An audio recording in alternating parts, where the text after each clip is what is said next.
Good. All right, Shalom. GMS New Orleans coming back at you with another count. Prior to get started, as we always do, we like to give infinite honors and prayers to Yahweh, Hashem, Yahushua, Hashem, double honors to the elders and apostles of Great Millstone. Salutation to the authors that's pushing the truth to sincerity.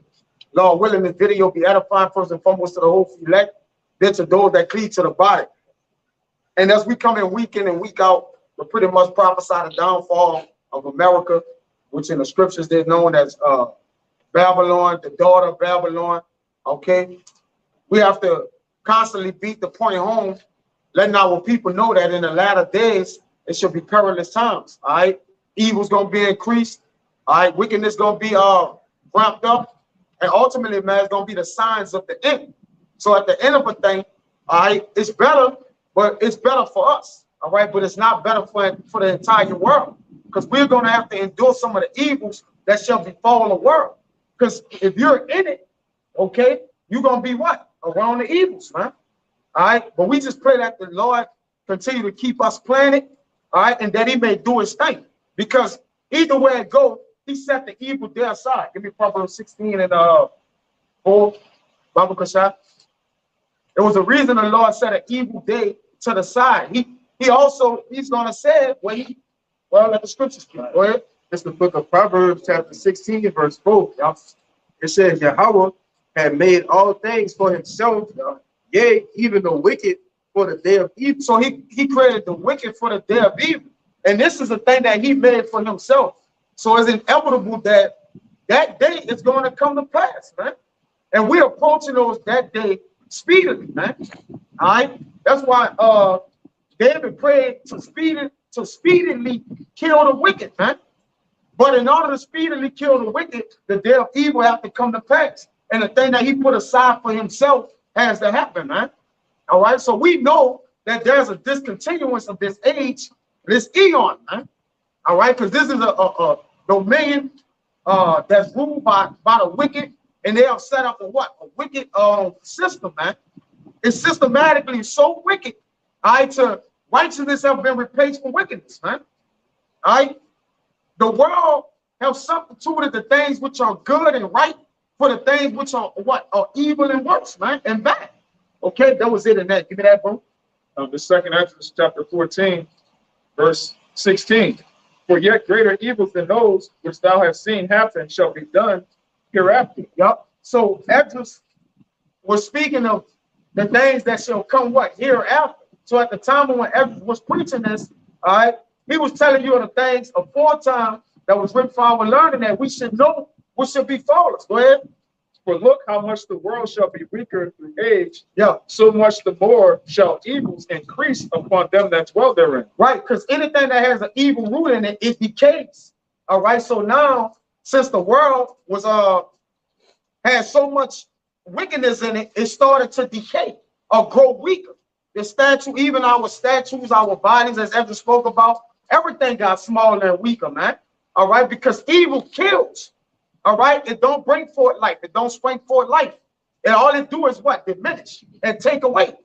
So now that the world is weaker through age, we're in the weakest the age I've ever been. Well, the world, all right. Well, this current present world is the world of the wicked. Okay, Esau, Edom, go ahead.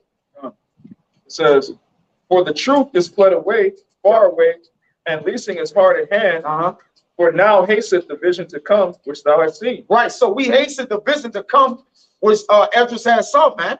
And guess what? When we haste, we pace, but we still look forward to being in those times. Because give me John 17 and 15. Bible shop.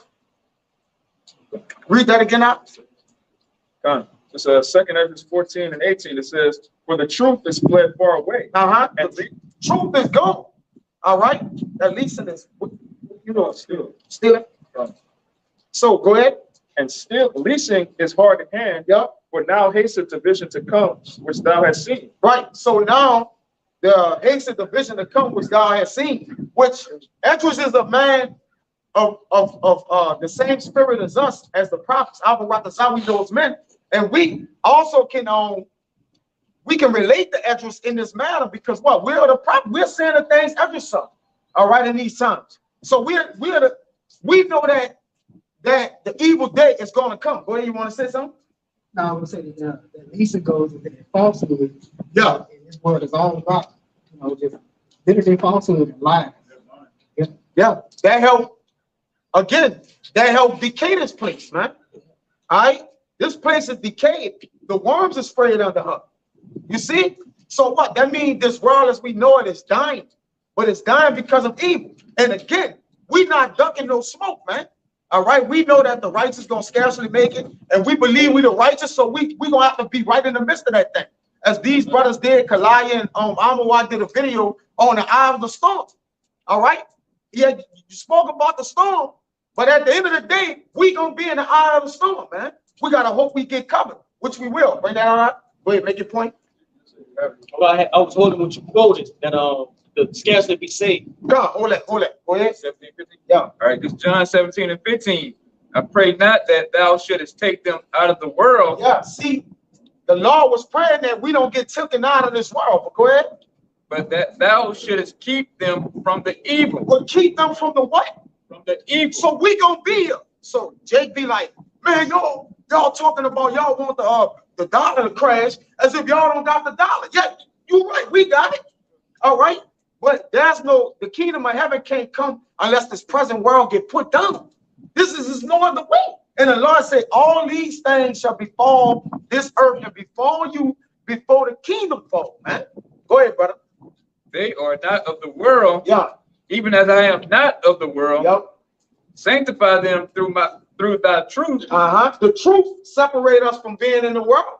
So when the evil's around us, long as we have girded our paths about with truth, then guess what? The evil gonna have to what? Eschew us, man. It's gonna get to a point where the Lord gonna eschew evil for us, man. We ain't gonna have to try to put in work or pray or whatever. The Lord just gonna do it for us, man, in that day. All right, and Lord willing, we be the men that inherit that, man, inherit that grace and mercy. Because at the end of the day, the only way evil is gonna pass by you is if you got grace and mercy. That's it. Other than that, you're gonna be what? Doomed by. Go ahead, brother. Thy word is truth. The what? Thy word is truth. So the word is around us. Now, when you really think about it, you go into depth. The word is Yahushua. So if evils come around us and get us, that means it's a pass Yahushua. So at the end of the day, if Yahushua, which me and Raya and the elder brother went into yesterday on your sword can't save you. All right, nothing can actually save you. You read it was a precept in Job 5 where it says he's going to keep you from the tongue of the wicked, the power of it, and also the bow or whatever. Basically, he's going to keep it from the weapon of the wicked, the words of the wicked, and ultimately the power that's in his hand to do wickedly. So we're going to be kept on all sides, man. So the way we're going to be kept is through truth. Go ahead, brother. As thou hast sent me into the world, Yep. Even so have I also sent them into the world. Yeah.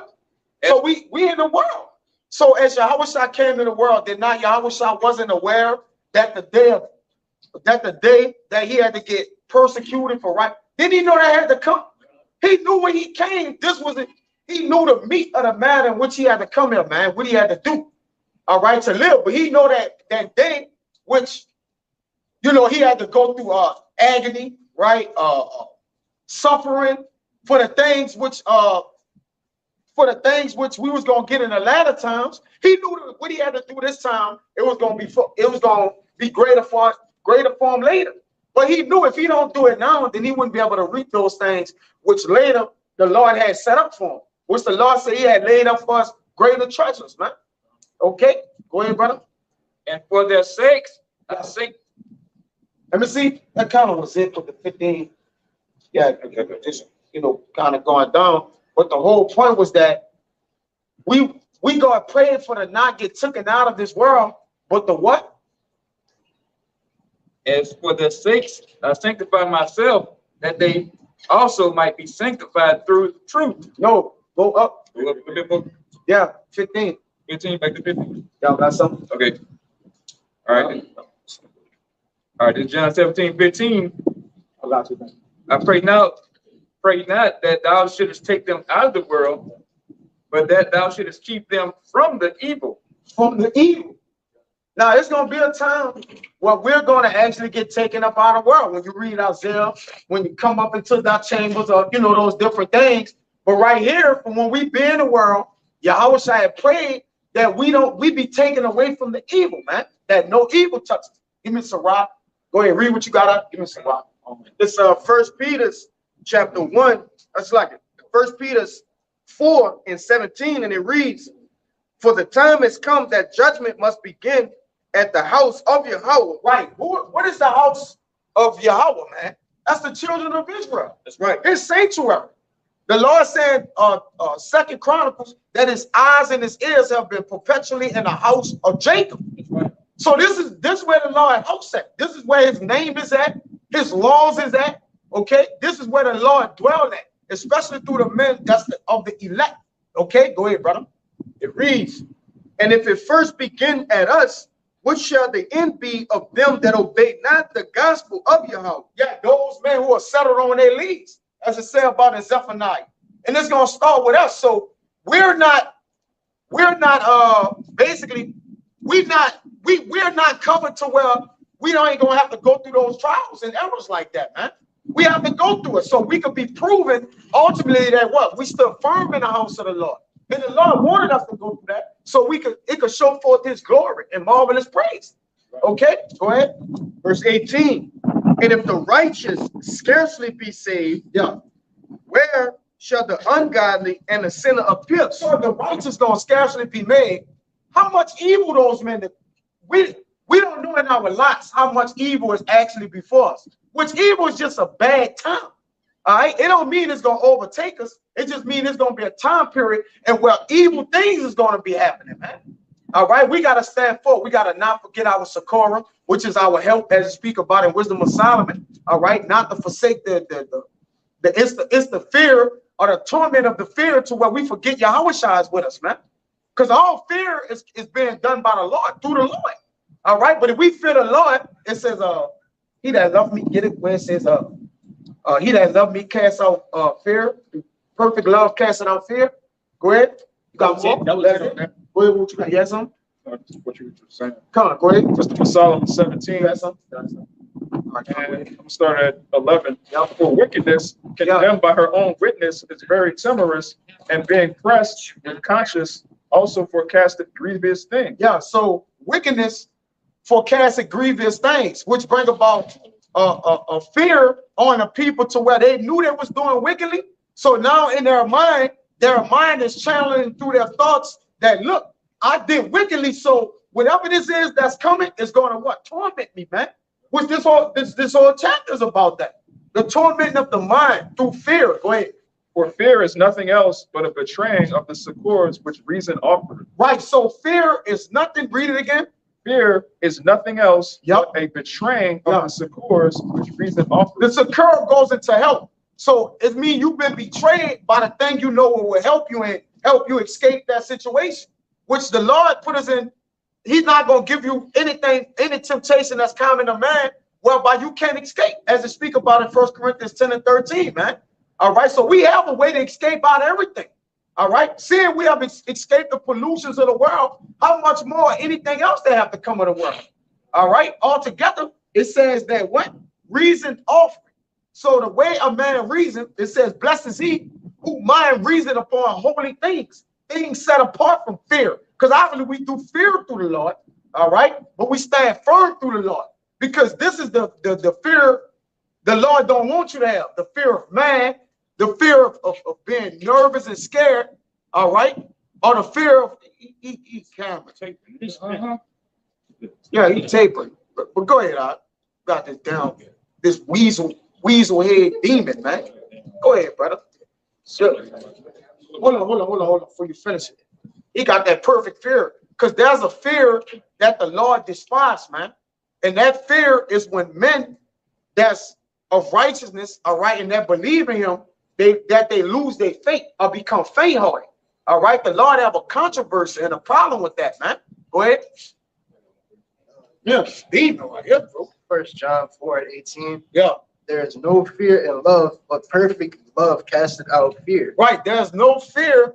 Read it again, First John 4:18. There is no fear in love. Yeah, there's no fear in love. All right. At the end of the day, the love we have is the fulfilling of the law. There's no fear in that once you've been doing that. All right. There's no fear in that. It says, when was the righteous forsaken, or when was a righteous man cut off? Because at the end of the day, if he's doing my law, if he's cut off because it's his time to pass, translate over to what? Either the spirit world or whatever the Lord have set up in his will. That he wasn't cut off from wickedness' sake. Now, get it where it say, right. Get it where it say, Elijah was taken away from the evil to come. All right, go ahead. There is no fear in love, but perfect love casts out fear. Yeah, but perfect love casts out fear. So when you have been complete in the word of the Lord, all right, what's going to happen is it's going to help you remember your Sakura, that reason and offer it to where you don't what? You don't collapse in that day, man. A lot of men just gonna drop and collapse because they didn't have no covering. They didn't fear the Lord. All right, so they fear man. That's weirdo time. You got more, bro? Finish that off. That was it. Yeah, that's the point. It says, for fear is nothing else, back in Wisdom of Solomon 17 and 12, for fear is nothing else but a betraying of the succors which reason offereth, and the expectation from within being less counted the ignorance more than the cause which bringeth the torment. Right. So what happened was they counted the thing they ignored or the thing they lacked knowledge in, they counted that, because guess what? Everybody today is knowledgeable in themselves. Everybody know their own. You can't tell me what God. I got a personal relationship with God. They have their own fear. They succumb to their own fear. All right. They have created and lived by their own fear tactics or methods, man. Which the Lord you're gonna get punished for that, man. You know, because what you not doing, you're not obeying that which the Lord put before you, but you're obeying yourself, man. Obedience, you have become your own obedience, man. All right, that's it.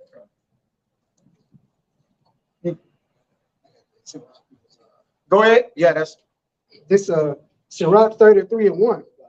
There shall no evil happen unto him that fears the Lord. So there should no evil happen unto him that feared the Lord.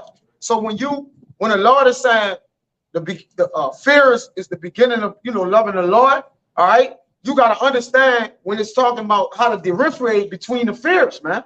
All right, it ain't just you just got to fear the Lord, because a lot of people like, I just need to be scared of the Lord. What that mean, man? No, you got to abide by laws, statutes, and commandments. You gotta be obedient to the things the Lord have told you to do in the Bible. All right, you gotta have brotherly love. All those measures of things which the Lord have put before us that we may be able to feel, man. Okay, you gotta know what it actually is, man. Go ahead. Say too, that's crazy. You going into that because me and Krishad, we just went their lesson on that. That fear is a great motivator. Yeah, We had you going to another meeting of fears, have respect, have reverence. that's right. And the respect means to look back or look back on the things which we know the Lord have us look back at, the elders and prophets of old that led us into the way of righteousness, the things that the Lord have done and to men before us because they didn't fear him, all right, or that they served other gods or whatever they did, man. Okay, it caused them to do what? It caused them to relapse, man. Okay, and fall back into the things which was going to destroy them. You got some? Cool. It's 2 Corinthians 4 and 8. 2 Corinthians 4 and 8. We are troubled on every side, yet not distressed. It's one of them. We are perplexed, but not in despair. Persecuted, but not forsaken. Yeah, go ahead and read it again out. Right. This 2 Corinthians 4 and 8. We are troubled on every side, yet not distressed. Yeah. We are perplexed, but not in despair. Right. You could go to the brother, have that read that 2 Corinthians 4 and 8. Yeah. You can push out with the brother. Read 2 Corinthians 4 and 8 for him. What you want to go down to what? And verse 9. To 9? Yep.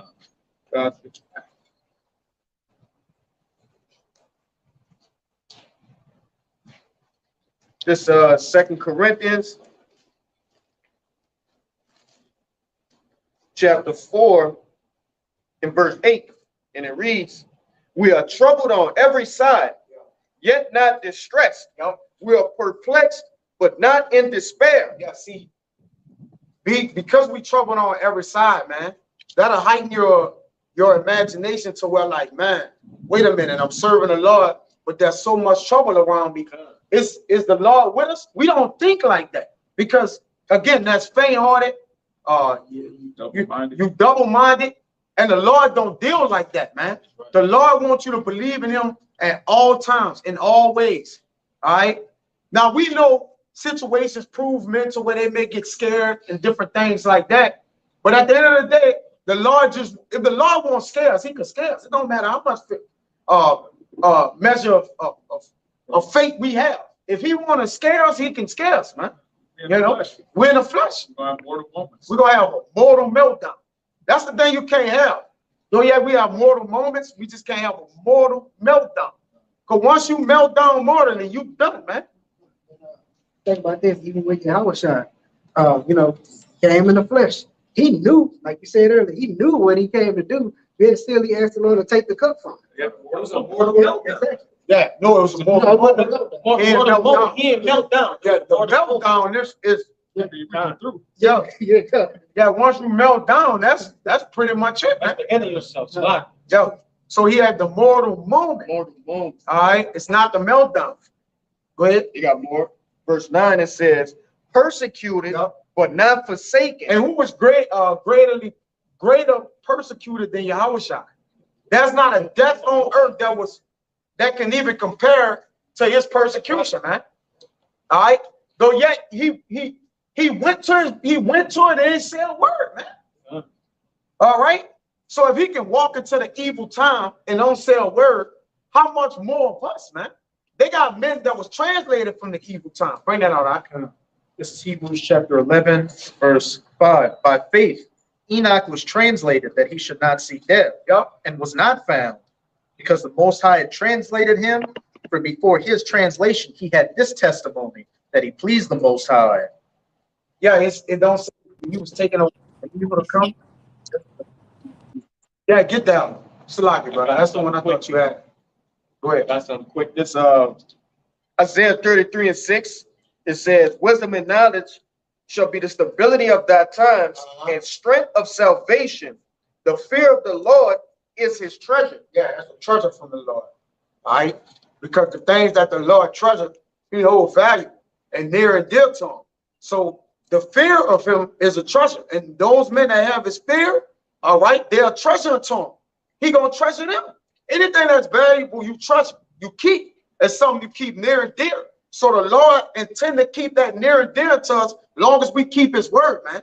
All right, go ahead. I was gonna say, and that's why we treasure the fear of the Lord. All right, as he treasured in us from having that fear. Hey, we can have all the knowledge in the world, but if you don't have that fear of the Lord, then it's nothing. All right, it's worthless, it's frivolous.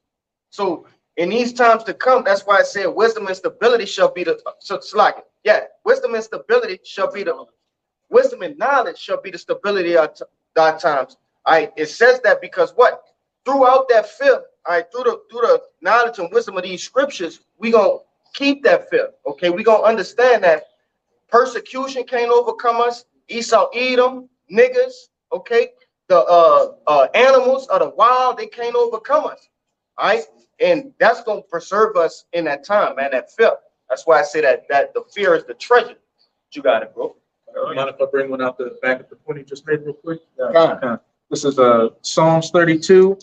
We'll start at 18. Psalms 33, start at 18. Behold, the eye of Yahweh is upon them that fear him, upon them that hope in his mercy, to deliver their soul from death and to keep them alive in famine. Because look, they say in the world, why, if God is all love, why we need to fear him? People actually say that cliche. Like, why we need to fear the Lord? All right, first you have to understand what's fear. All right, secondly, you're called and you have to do it. It's not like the Lord is asking you to do it. That's something you have to do in order to be serving the Lord. And we know most of these pastors and these different people that does what they want, they're not daunted with fear. Matter of fact, get that. None of y'all better. Whatever they do, they don't do it with, they're not daunted with fear, man. All right? to where what actually fear, because we have fear of the Lord, it make us think about to not do particular things. Like, man, we can't do that. Like, you know, it's like, brother, we can't do that. Right? He's going to kill us from that. All right. But being not daunted with fear, you don't care. You don't do anything, man. You don't do anything. Go ahead, right? Hold on. Go ahead. Verse 20, our soul waiteth for Yahweh. He is our help and our shield. Yeah. For our heart shall rejoice in him because we have trusted in his holy name. Yeah. Go ahead. Right? Oh, and just back up what the brother was saying. The fear is that fear of Yahweh by Hashem Yahushua is us showing our reverence towards him. So in regards to that, what we're going to receive that protection from him in that day. And as you were going into what the fear of the Most High keeps us, keeps us from going off and doing things that would put us in a position to be judged. It's healthy to fear the Most High instead of just going out here and just thinking, oh, having that spirit of why, if God is all love or anything like that, why should I fear him? Well, if what does that say? A familiarity breeds contempt. If you just think that the Most High loves everybody, what are you going to treat him as? Like a duck? Like people in the world, somebody that's, just a pushover and is trying to be peaceful all the time, they don't take them seriously. So they walk all over them. But when somebody puts their foot on your neck, hey, that's when you get right. Yeah, in this world, the actions of the people show just how much they don't fear the Lord. All right, and it's clear. You really, if you know anything about the Lord and what he required as a fear of him, then you'll see that most of the world, not down to all of the world, don't fear him, man. All right, it's evident. There's an evident token. When you just look around, you go to different bars and places. When you just look at the people, man, the way they dress, talk, everything that they do, you can tell there's no fear of the Lord. Y'all got that? That's for go ahead, brother. I got a precept back here. God, you got it. This is Sirach 18 and 27. It says, a wise man will fear in everything. And what? In everything. Well, wait a minute. Because, Jacob be like, man, you bugged out. Man, you fearing and everything. Well, it says a wise man, a man that's girded up with wisdom, all right, have his loins girded about with wisdom, he going to fear in everything. Go ahead. It says, and in the day of sinning, he will be aware of offense. Yeah, he going to be aware of offense of what he's doing. Go ahead. But a fool will not observe the time. He will not observe the time because he's not aware of what he's doing. Go ahead. It says, every man of understanding knoweth wisdom. Yep. And will give praise unto him that found her. Yep. That's it. No, it's one of these things not doing. Hey, jump up to 23, 23 and 24. You got that? You got it?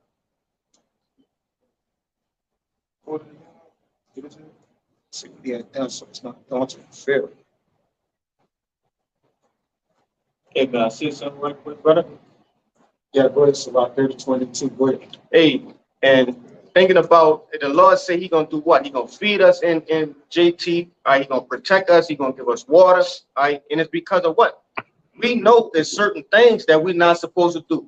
We're not supposed to say you just come up to a shelter and they got like pork and beans and shit like that. Man, the Lord knows you're not supposed to eat that, and you know you're not supposed to eat that. So what you gonna do right then in that scenario?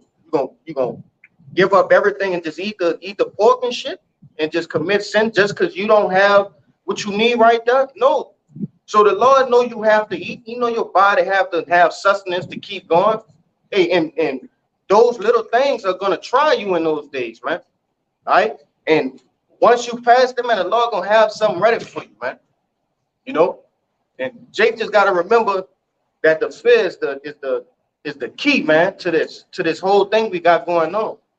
Jake don't counsel with scriptures. He don't counsel with godly man. That's why I say be continually with a godly man.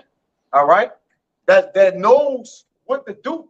Right. All right. Most nobody in the world knows if you don't know what the Lord say to do and you're doing it, then you do not know what you're supposed to do in the world.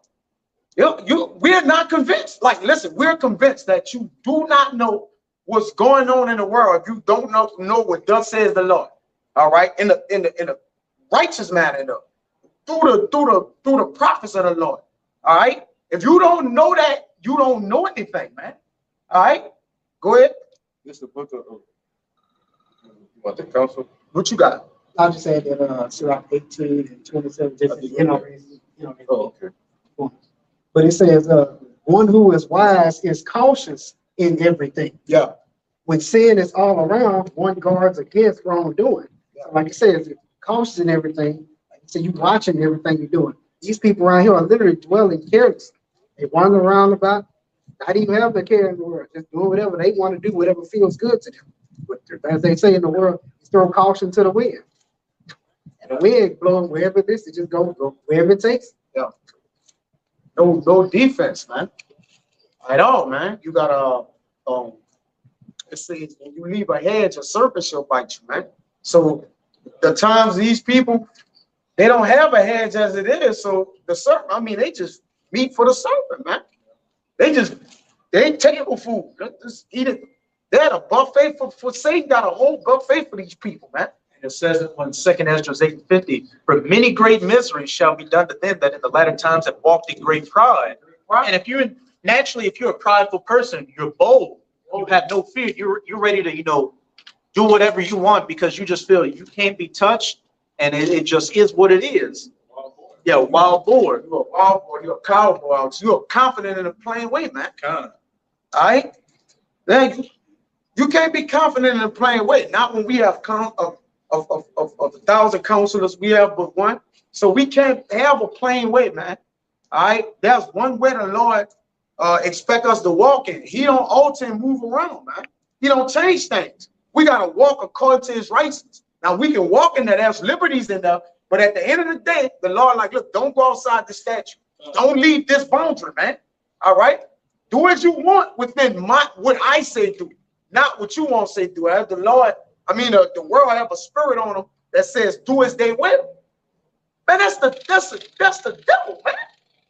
Bro, I used to do what I want, and the Lord knows the type of shit that was happening, man.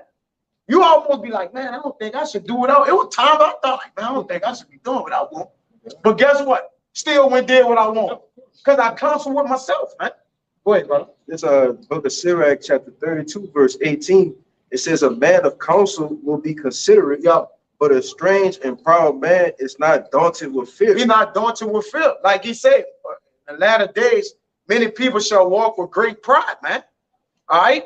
Pride have puffed up these people. Not even with nothing. Wait a minute. You don't have, I thought knowledge puff it up. The whole world don't have knowledge and they puffed up. Yeah. Is you serious, man? Puffed up with stupidity. They puffed up with stupidity. And when you tell them the truth about something, they look at you like you're an asshole. Yes. Oh, you know it all. Or, that makes no sense at all because I'm just a drone who believes everything I see on social media or the mainstream news. And look at the majority of these people, got that jump shot. Yeah. Because now it comes. Exactly. Truth over here is basically is a replacement theory, man. Folly is set in great dignity. There you go. Right? It's a replacement theory for truth over here. Because everybody got an opinion, man. All right? Opinion is not a fact, man. It's an opinion. There's nothing factual about opinion. Now, you may say things inside of the opinion that can correlate to the fact.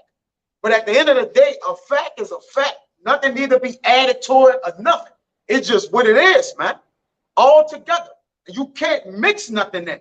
That's why the Lord ain't with. When you mix, you confuse things. That's what fusion. That's why most of the doctrines and the things people believe is it's all mixed up. All right. And that's why people is all off the axis and off their premises, man. All right. Because they believe in a whole bunch of stuff, man.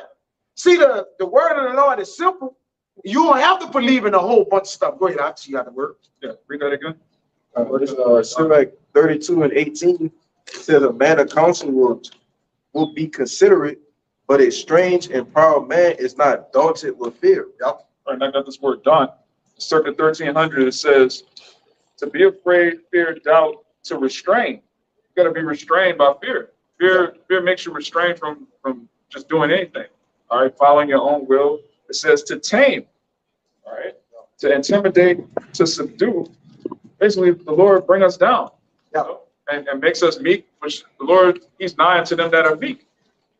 Says when you tame something too, you break it. Like, you know how the horse is broken, right? Because a lot of these people need to be tamed. When you tame the animal, you broken down now, man. All right? Now he's useful. Now you can use him because he's not gonna what? Run wild when he feel like it, right? He's not gonna do anything he want to do when he want to do it because he's gonna remember he broken. Get that when it says the a horse broken or whatever. You got it right. One of y'all brothers get it. Which one? It says Sirach. haggle, horse broken is Right. I think right. yeah. I think it's the I might be saying it wrong. Yeah, probably. someone. Find it. It was a horse not broken, become a headstrong. Yeah. I got it. This is Sirach 30:8. And horse not broken becometh headstrong, Yeah. and a child left to himself will be willful. And a lot of these children are fatherless over here. The Lord, even 2/3 of our people are fatherless. All right. It says it's a rock that a child that hated his father. I'm gonna get that. Read that again. I just read this too. And I'll read verse 9 too. Shit. I'll start at verse 7. Yeah, go ahead. Oh, that's good. Sirach 30:7. He that maketh too much of his son shall bind up his wounds, and his bowels will be troubled at every cry. Yeah. And horse not broken becometh headstrong, Yeah. and a child left to himself will be willful. Conquer thy child, and he shall make thee afraid. Play with him, and he will bring thee to heaviness. Right. And a lot of people feel as though they could play with the Lord, man. Right? All together. A lot of people thinking they can do what they want because sentence against an evil work is not executed speedily. It's fully setting these people hard to play around, man. All right, and try what? Constantly tempt the Lord and try the Lord, man. All right, until what? That judgment come down. You see, because they're what? They're hard-headed, they're impudent. All right. Give me Proverbs 29:1. You mind if I keep Go ahead. down? Yeah, keep reading up. Give me Proverbs 29. Verse 10. You got something? Come on. Laugh not with him, Go ahead. laugh not with him, lest thou have sorrow with him, Yeah. and lest thou gnash thy teeth in the end. Yeah. Give him no liberty Yeah. in his youth, Yeah. and wink not at his folly. Yeah, see, the Lord wink at our follies because the Lord knows if you're an elect man, I'm gonna have to kill you if I don't wink at it. So, but he's telling you right off from a physical child or these people from the world, as far from him, don't wink at his fathers as a son or whatever. Don't wink at his fathers. Why? Because he gonna what? He gonna become headstrong. Then he gonna what? Air off, man. Right? Don't be your son's best Don't friend. be. We ain't no best friends over here. I'm either your father. I'm not your partner. I'm your father. If I'm your father, I'm your father. I ain't your partner. All right. But a lot of people, a lot of women, mothers have made relationships with their kids. Yep. They're like, look, I'm my child friend. And then guess what? The day come when a child gonna disrespect you. Yep. And now you still gotta be a friend. What you gonna do now? You put yourself in a betwixt, man. Wisdom don't put you in a betwixt. All right, it gets you out of a betwixt. So know how to utilize it. Go ahead, brother. Just two more verses. Yeah. 12. Bow down his neck while he is young, Come. and beat him on the sides Yeah. while he is a child, lest he wax stubborn and be disobedient unto thee. It says, and what we do through the spirit, it says it's better that a man bears the yoke in his youth. And that's what the Lord do us, man. He chastises us as sons so that we may stay obedient to him, man. And that's why we better yoke in our youth, man. In our youth, you know, Jacob think about, oh, well, that's when he's talking about he's young. Nah, that's talking about a man's strength. All right. The Lord, when the Lord deal with us and chastise us as sons, we are not restricted to take your chastisement. Because if we can't take the chastisement of the Lord, you're not a son of his. That's right. All right. That's why through that fear, we know what it takes, man, to have to do it and go through it. Go ahead, brother. Kind of this, like you said, the physical sense, and we're going into the spiritual sense too. What? In this truth, we get spiritually chastised by brothers and get a rebuke to what? To build us up, to keep us in that right path, keeping that fear Yahweh by Hashem Yahweh Shai. As it says, iron sharpeneth iron. And I might be mixing some up, but a brother was born for adversity. No, he sharpened his come. Oh, kind. Yeah. Iron sharpeneth iron. Yeah. We're constantly keeping each other sharp in the spirit and disciplined in the spirit. When a brother goes off, hey, you get on it and cut it off right there. So what, he doesn't become willful or headstrong and just becomes a complete demon and a reprobate.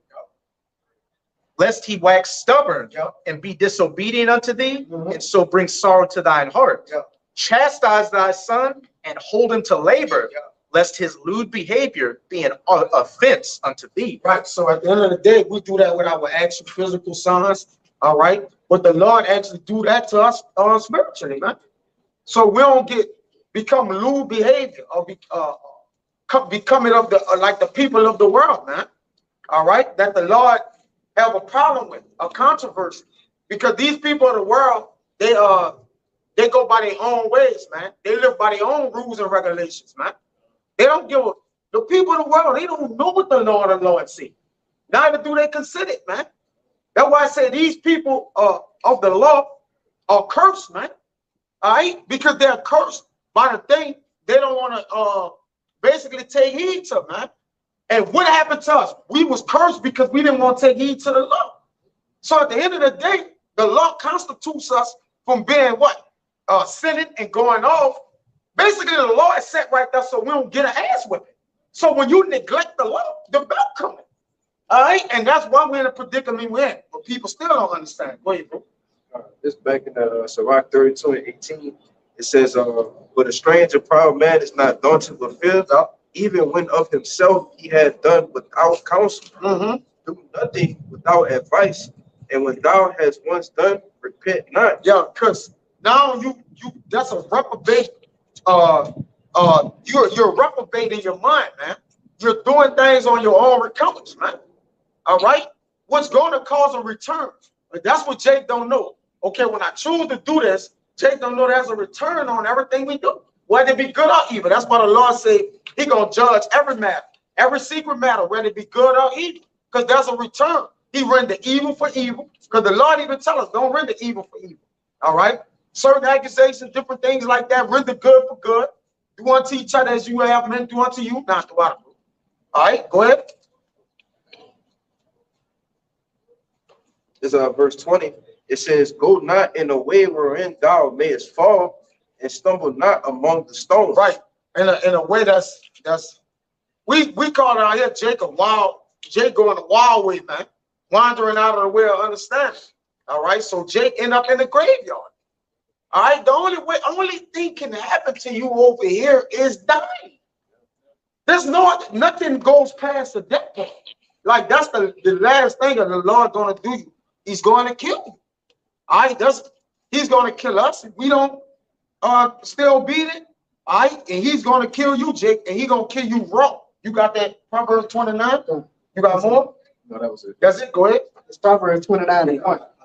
He that being often reproved and hardeneth his neck shall suddenly be destroyed. He that being often reproved, harden his neck, shall suddenly be destroyed. What else? And that without remedy. So it's going to be raw and uncut.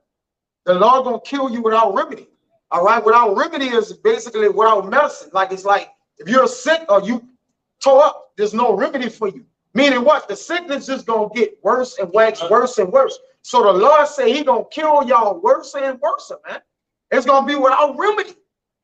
All right, the Lord don't fuck around, man. The Lord don't horseplay, right? Go ahead, huh? This is back up what y'all going into about breaking a horse. This Psalms 32 and 9. It says, "Be ye not as the horse or as the mule, which have no understanding." Yeah, because really the heart in your neck is the not have understanding. It says, my people are destroyed for the lack of knowledge. Because they harden their neck up. They think they know it all. True or fine, Jake, when you really talk to our people, you'll see our people don't know nothing. Like, oh, No, like they don't know the things they ought to know. Like it's like, brother, you don't know like 1 + 1. Read, son. And the red world, I'm telling you, this love. What are you talking about? The whole time you can't even have a conversation. A man that has knowledge and understanding, you can have a decent decorum with him. No, like it don't gotta be the most outlandish. You know, it's gonna be a way that y'all can converse with each other. Cause that's really a decent conversation is the way we could converse. Cause it can be rude words or whatever inside of it. Long as we're conversing with one another, man. Cause Jake think, oh, a decent conversation is just that we just talk and just we casually get along, or I just be a good person or whatever, and just be say all good sweet things in it. Now, man, to go back and forth, you cannot do that with our people. All right. That's why when we do teach them on the block, we got to grab their attention span, and less than this, are they gone, man? All right, because they can't keep themselves. You see? Go ahead. So be ye not as the horse or as the mule, which have no understanding, whose mouth must be held in with bit and bridle, lest they come near unto thee. Right. They should be kept back, right? Because at least they come into you. So if you need to be kept back, that means you have no self-control, no restraint. All right? You'll get that when they say they are wild bulls running along. Well, what's up? Go ahead. Verse 8.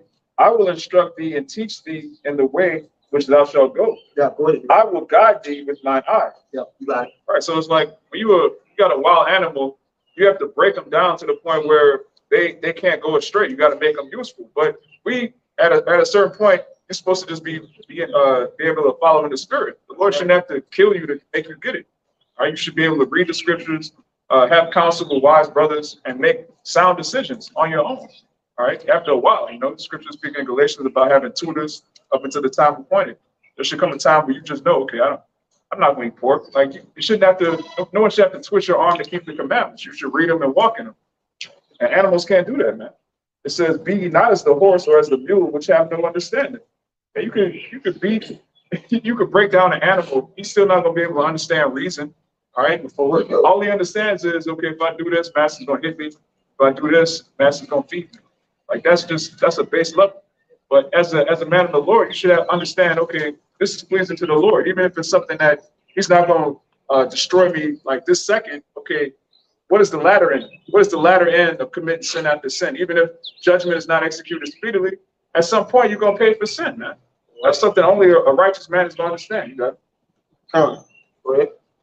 It's the book of Sirach, chapter 18, and verse 27. It says, "A wise man will fear in everything, and in the day of sinning, he will beware of offense." Yeah, to see that came out again. The brother just read it. Shalaki. Nah, it's double down. Nah, he read it about five minutes ago. Yeah, about 5 minutes ago. But it came out. It says a wise man was fearing everything, man. All right. You really a man like that, Jacob be like, man, he a little nervous, like he tripping. Not really, because really he's on everything. Technically, he cautious. His attendance is up for everything, man. You would rather have your antenna up and there was nothing that happened. Case in point, if they got intruders outside of your house and every night you jump up looking around, you would rather jump up and break your rest looking around every night than one night you don't look up and the intruder get in your house. And you're like, damn, man, I look every night for the whole year. This one day I did. So you would rather your antennas to go off for something that's actually not a threat than them to not go off, or they're going off what? Sometimes, man. You will want your alarm to go off every time an intruder come in the house. Yeah, me. Yeah, the alarms have to go off. So you would rather be on everything than to be like pick and choose what you should get up on, man. And that's a man that's not doing it with fear of the Lord. I'm gonna pick and choose when I serve the Lord, when I come out, when I do this, when I do it less, when I do this. It's like, nah, man, you gotta do it the way according to the Lord say do it. All right, when and how the Lord say do it. Ultimately, man, you finished? Got nothing left. Come on, go ahead. You got it next, right? It says, "But a fool will not observe the time." And just going back to what you said, man, a fool will not observe the times. If we could liken that today, all right, and we've been cautious in everything. We watching, all right, the MOTB, we watching World War III, all right, we watching all of these matters of the world that lead up to what? The ushering in of the kingdom of heaven. But these other people, all right, these slow bellies, they're not observing the times. They're not looking at being cautious in everything. And that's what separates the elect from 2/3. You got it, bro. It's in the same chapter. This is Sirach 18 and 23. "Before thou prayest, prepare thyself, and be not as one that tempteth the Lord." Just giving lip service. Hey, when you pray, you actually mean what you're praying, and look, you're not faking the funk. You're not just an Israelite on Saturday, but you're Israelite Sunday to Saturday. Verse 24, "Think upon the wrath that shall be at the end. Think upon the judgments that come for disobedience." Hey, just being a hypocrite out here and willfully sinning, thinking that the Most High, since judgment isn't executed speedily, that I'm okay. Or no, you know what? It's okay. I can make a little leeway here. I can go off a little bit here because then I'll just make it up to the Most High later. Think upon the wrath that shall be at the end and the time of vengeance when he shall turn away his face.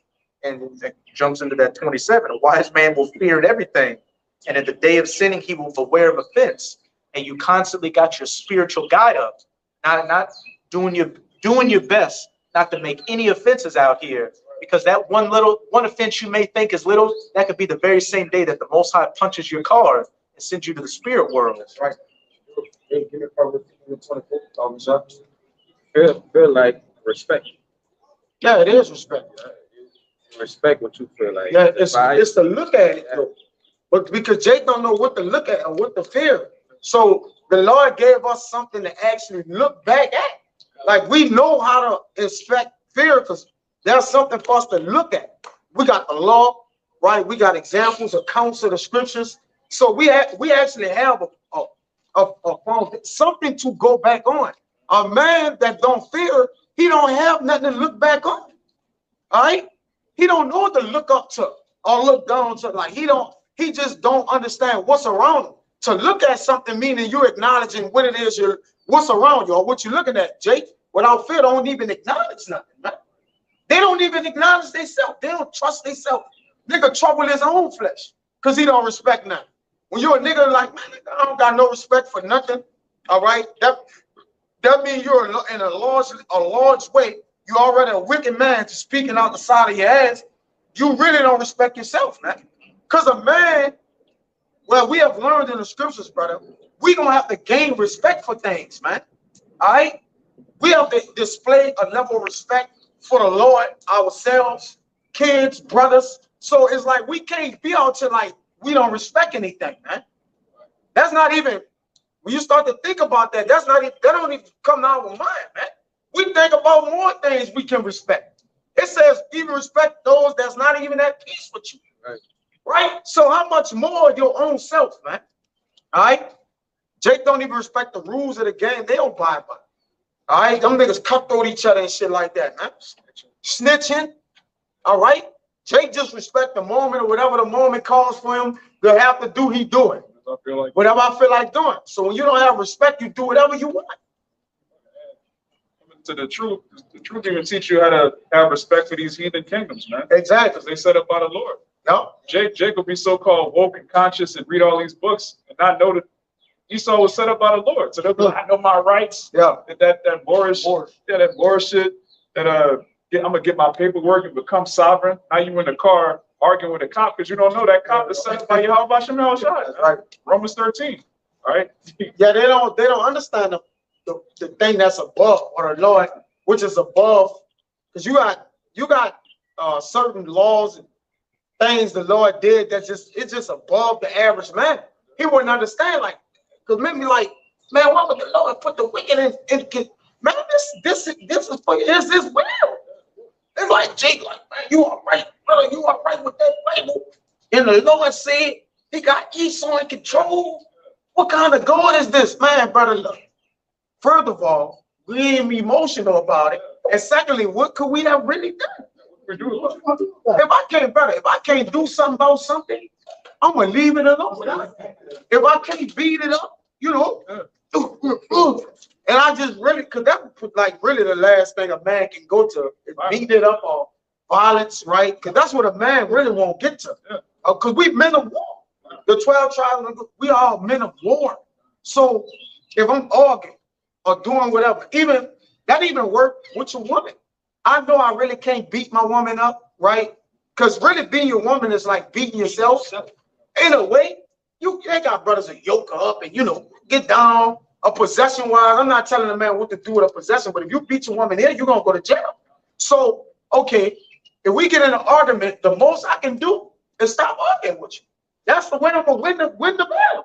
This is the only way I can win the battle. I can't out argue, can't out talk you, can't out do nothing. I can't beat you up. I can't lay hands on you. That's nothing else for me to do. So you know what? You got it. That's it. It's nothing more I can do over here. So that's how a wise man win in all things, man. All right? And use wisdom to not get in arguments. That's how therefore, you won't have to be the one to cop out the argument or whatever it is. You know how Jake fell over here, because we're not going to get that that push back on us or that blow back in the kingdom of heaven. But over here is for the destroyers.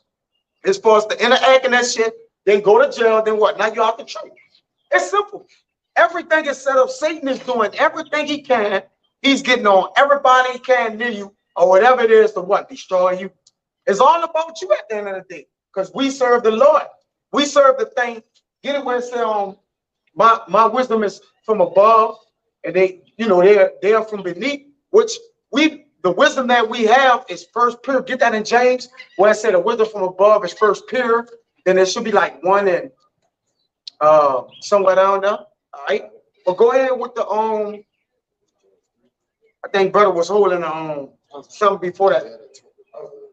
Yeah, come on, go ahead. It's Proverbs 15 and 24. Yep. The way of life is above. The way of life is.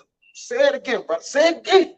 It's Proverbs 15, 24. Yep. The way of life is above to the wise. Well, what do you mean? The way of life is above to the wise. It's just above. It's right there. It's right here, brother. In the circle of this thing.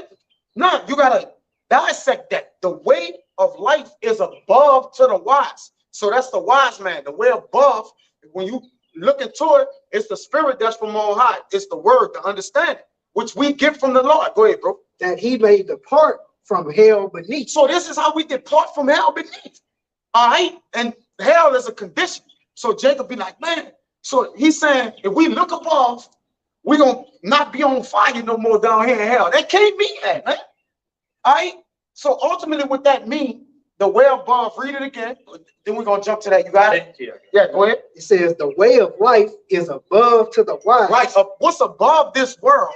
Like y'all got it where y'all can say Yahweh Shah came from above. He said, I am beloved, but they're from beneath. Go ahead. So St. John 8 I got you. and 23. Yeah. And he said unto them, ye are from beneath, Yeah. I am from above. What that mean? Because when he said that to them, he was down here, right? So what are you talking about? Go ahead. Ye are of this world. You're what? Ye are of this world. Go ahead. I am not of this world. That's it. And more? That's it. That's good. Go ahead. I'm gonna start at verse 15. This is James 3 and 15. This wisdom. Wait, I'm starting 14. 15. This wisdom, speaking of this earthly wisdom, descended not from above, Yeah. but is earthly, Yeah. sensual, Man. Sensual. devilish. And it's devilish. All right. Which devil, the word devil means adversary, man.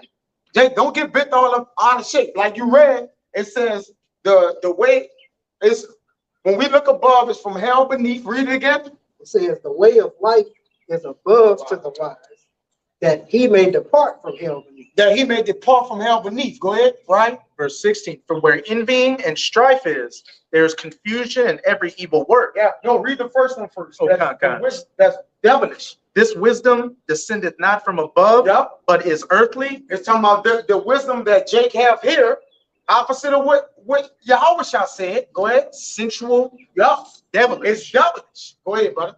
For where envying and strife is, Yeah. there is confusion and every evil work. Yeah. What was from if I could say from Cain to Esau? What does they have the spirit of? Envying. Cain envied Abel's sacrifice that he made, and Esau envies Jacob unto this very day for the blessing and the birthright that we got from it. So they're in that strifeful coming against us spirit. Well, I tell you that I believe it's in Sirach. Get it? It says through the devil sin enter into the world or something like that. Wisdom of Solomon 2, I think. Yeah, get it? It says At the through bottom. devil, the bottom. It's gonna be like the last verse. Yeah, covetousness and envy, right? All those run along the lines of the same thing, which is the wisdom from here. All right, go ahead. You got it? It's Wisdom of Solomon 2. I think it's the last verse. For where envying and strife is, for where envying and strife is, there is confusion and every evil work. Yep. But the wisdom Yep. that is from above, Right, hold that. The wisdom that's above, we're still dealing with the wisdom that's below. And this is how we depart from the hell beneath. There's a wisdom out here that's devilish. It's sensual. Sensual. All right. It's of the devil. All right. It massages the ways of the devil. All right. It's not from above. That's why it says our anastrophe is in the heavens, man.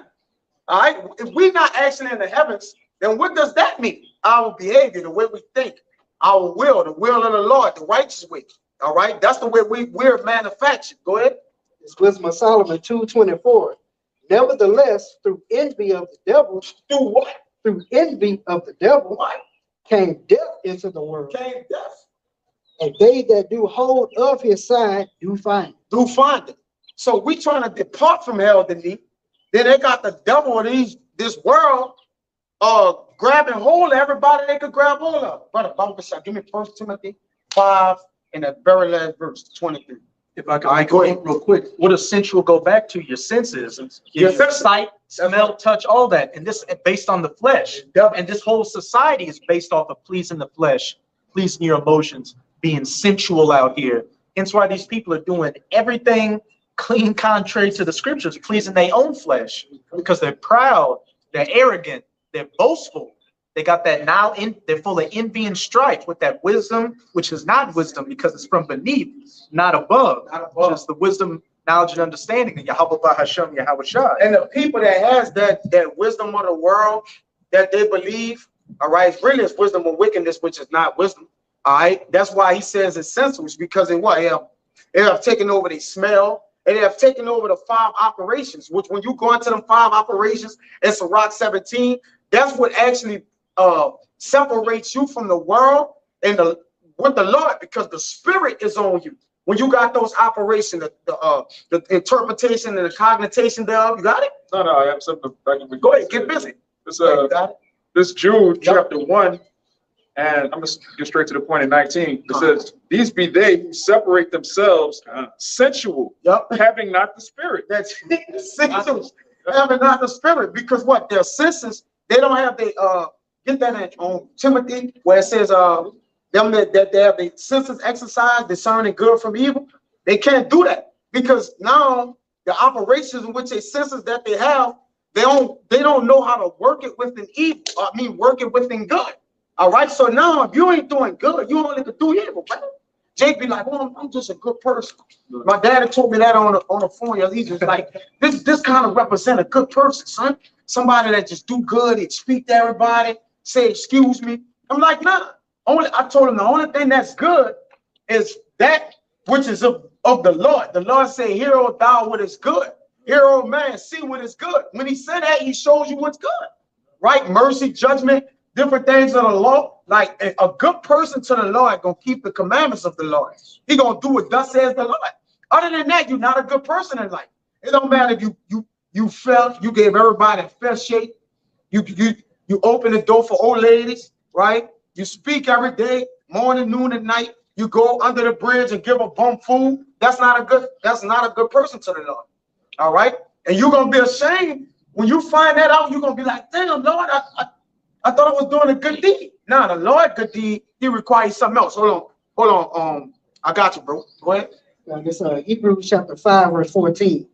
But strong meat belongeth to them that are full age, even those who by reason of use have their senses exercised. Right, so you gotta have your senses exercised to where your senses you don't be sensual according to this world, man. And that's what we do. We're exercising the senses of righteousness and of the Lord, and that's why we're able to depart from hell beneath, man. You see? Go ahead. It says, who by reason of use have their senses exercised to discern both good and evil. To discern good and evil. Now the people whose senses are plagued, or that's why on this side, 2/3 of our people that degenerate plant, their senses can't be changed over, man. So it ain't personal with us. And guess what? A lot of our family members, bro, we don't know when. Like we battling to not be in it. So we know by default, if you ain't doing this, you ain't giving yourself no shot, right? You don't have a chance. So how many of our relatives and next to kins are not just doing? So we know by default, yeah, it's gonna be some casualties of war going on here, brother. It's gonna be a lot of our people, man. So we don't feel no kind of way. If the Lord ain't open their senses up to exercise theirs, brother, I just gotta roll what I got. He opened mine. I gotta go, brother. It ain't personal. All right. So you look at cousins and different relatives, like, damn, man, they ain't getting it. Man, I'm trying to, come on, man, get up. Like, man, I gotta make sure mine stay exercised, man. Oh, I'm gonna fall off.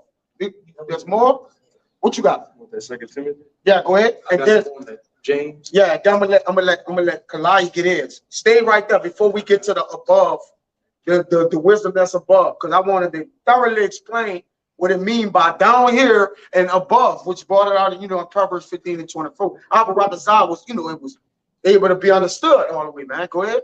This book is Second Timothy, chapter 2, verse. My bad. Slide. No, go ahead. Go ahead, brother. My bad. Slide. 24, it says, and the servant of the Lord must not strive, but be gentle unto all men, Yep. appointed to teach. Go ahead. After teach, go ahead. Teach patience and meekness, Yep. instructing those that oppose themselves. Yep. If the Most High peradventure will give them repentance to the acknowledging of the truth. Right. So repentance to the acknowledging of the truth is exercising their senses, man. Because that's what listen, unless the Lord put the spirit that he put in the heart of Adam and give him the understanding, we wouldn't have been able to understand this. The Lord wouldn't exercise our spirits ourselves, man. You see it? Go ahead. It says, and that they may recover themselves out of the snare of the devil. So that's how they may cover themselves from hell beneath, brother. The devil have these people in a snare. Go ahead, brother. It says, who are taken captive by him and his will. At his will. Yeah. So Satan got a majority of these people, if the Lord don't exercise their senses thoroughly unto righteousness and bring them back, Satan have taken captive of them as his will. Bro, the devil got somebody, bro, that if that's somebody that's near and dear to me, I'ma just have to say, look, bro, he got you, brother. Like, what you want me to jump off the bridge? And I'm telling you what you need to get loose. Right. But you don't want to recover yourself because the Lord might don't want you to recover because he haven't opened up your what? Understanding, man. All right. It says, Yahweh shall say he opened their understanding to hear the scriptures. So the Lord exercised our senses, man. All right.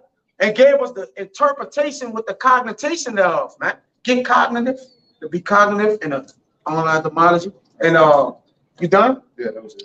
Go ahead, you have it? Yeah. It's the book of Sirach, chapter 19. I'm gonna start at 18. You was holding that? God. It says, the fear of the Lord is the first step to be accepted of him, and wisdom obtaineth his love. I got a little bit more, but going back to the fear of the Lord, man, and that's what the Lord get us to fear him in our strength, all right, that we may understand that this is necessary for us to follow him. That's why it says the first thing. But it says the knowledge of the commandments of the Lord is the doctrine of life, and they that do things that please him shall receive the fruit of the tree of immortality. All right, hey, and what do the scriptures bring? It's bring life, man. And if you following the laws, statutes, and commandments, then you're not gonna commit sin. And of course, we understand that on this side we gonna sin. All right, but hey, and prescribing the book of Proverbs, man, the commandments they prolonged life. All right, but it reads, verse 20: the fear of the Lord is all wisdom, and in all wisdom the performance of the law, and the knowledge of his omnipotency. I'm gonna jump down here because you wait. Hold on. It says the fear of the Lord is the performance of the law, right? Come. Now we're gonna speak about the law which comes from above. That's why when Yahweh Shah said, y'all are from beneath, I am from above. All right, that's a whole different level to what I'm bringing here than what y'all have here, man. All right, it's what totally separates us from up there and down here. This is what the separation. That's why the Lord Yahweh Shah brought what he had up there to us down here, man. Right.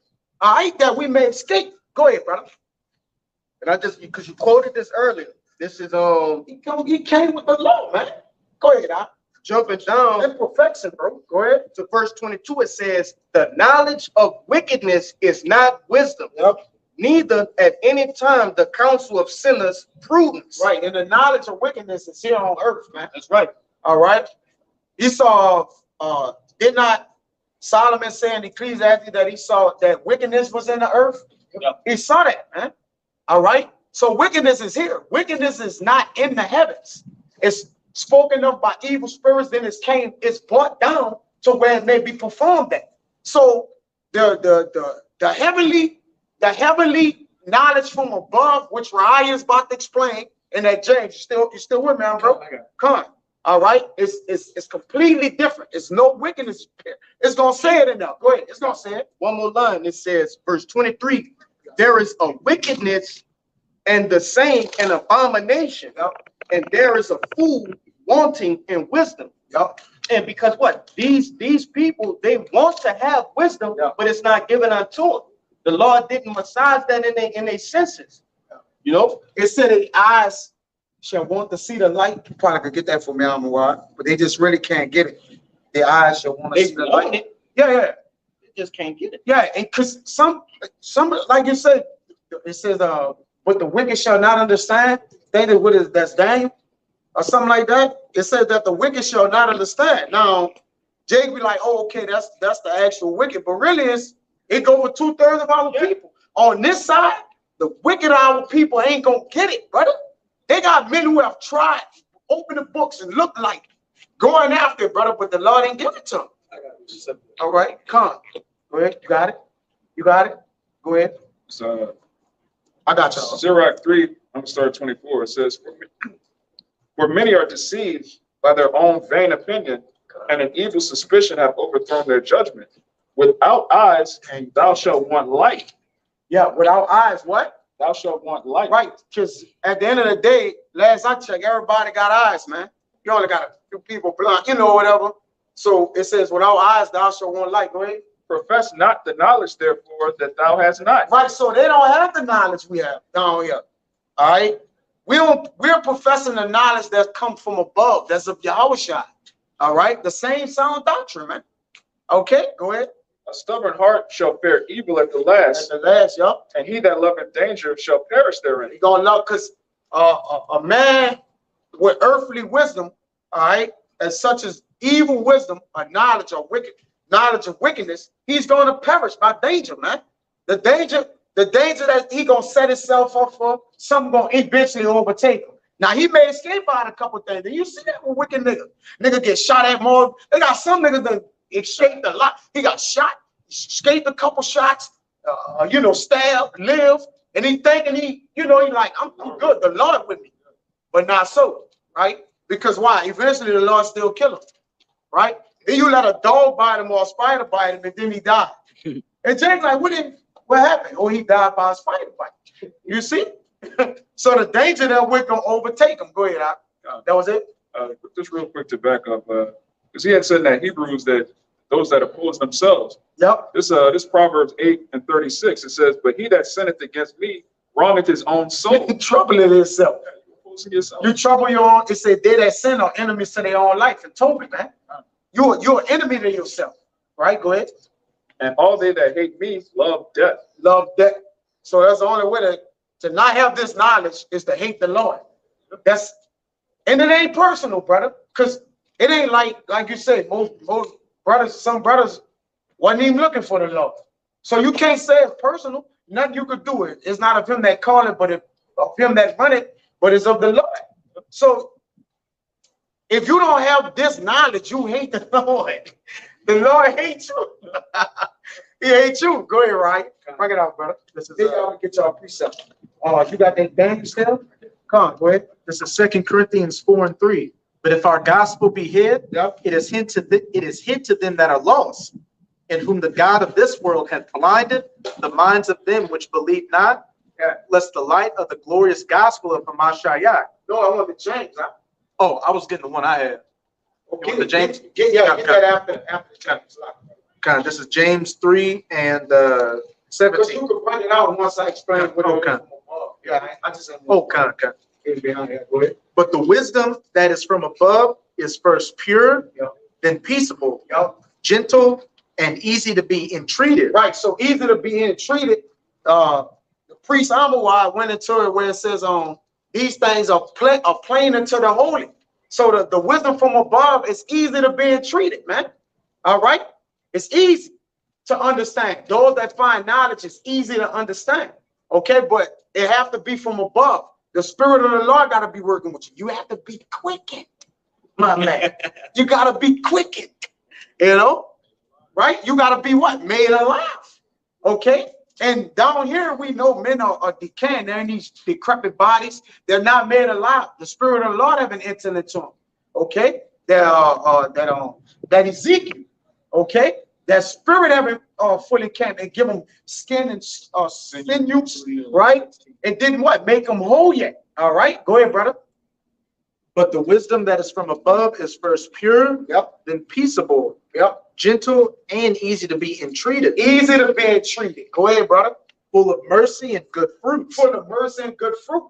So really, that which from above, all these things represent which what Yahushua was saying, and really it can't come near because he's really more than that, man. Ultimately, when he speak of it, but what he was telling them, look, where I come from, all these things come from, man. But down here, all right, it don't have all these things. It's only slated to give unto what? Specific men to bring forth or push it through. That's why he said, I ain't come from all of them in the world, but I came to take them out of the world, to give them this, man. To give them this. So the world at the end, he came, gave us the truth in this world that we may what? Not be taken from it, but that we may be protected from it, man. And this is how we're going to depart from hell beneath until we physically actually be translated and changed, you know, ultimately to go up. Our minds have to be changed from down here first before we can translate in the spirit. Well, through the flesh. That's why we had to learn the knowledge first before we could get the new bodies, right? Because you have to understand what you're getting, right? The Lord ain't working backwards. He working, look, you're going to learn what you're going to get, then you're going to get it, right? Go ahead, Full of mercy and good fruit. Without partiality and without hypocrisy. Without partiality. So this is made whole. When we said we got the whole truth of what we know, we got the whole thing, brother. Jake said, well, he got everything, brother. We don't got everything. We got everything we need. We got everything we need to get back to the Lord. That's everything. I would like to say that's everything, all right? Because we're in captivity, hell, curses, we're sinning, all right? So we got all this. The Lord had to have mercy on us, man. That's it. All right, Con. Go ahead, Al. It's Daniel 12:10. Many shall be purified and made white and tried. But the wicked shall do wickedly. Who are the men that's going to be made white and tried, purified? That's the elect, man. All right? Keeping their garments. All right? But go ahead. And none of the wicked shall understand. They ain't going to understand. Even if the Lord gives it, because we're actually giving this to the world, all right? Because we're publishing it openly to the world that the word and the unworthy may read it. But if you're not worthy of it, it's going to just pass by your ears. But we actually telling them the things we know. We're not lying to the people. We're telling them exactly how the Lord give it to us in our spirit. And, you know, whatever way the Lord have it come out. But though, they're not instruments that can receive, brother. We playing a perfect sound. Their ears is just won't Charlie Brown to them. But we're playing a melody. We're actually playing a distinctive sound, but they can't. They just, we piping and harping, but they're not dancing. So we doing exactly what the Lord said, but the wicked will not understand. Go ahead, read it again out.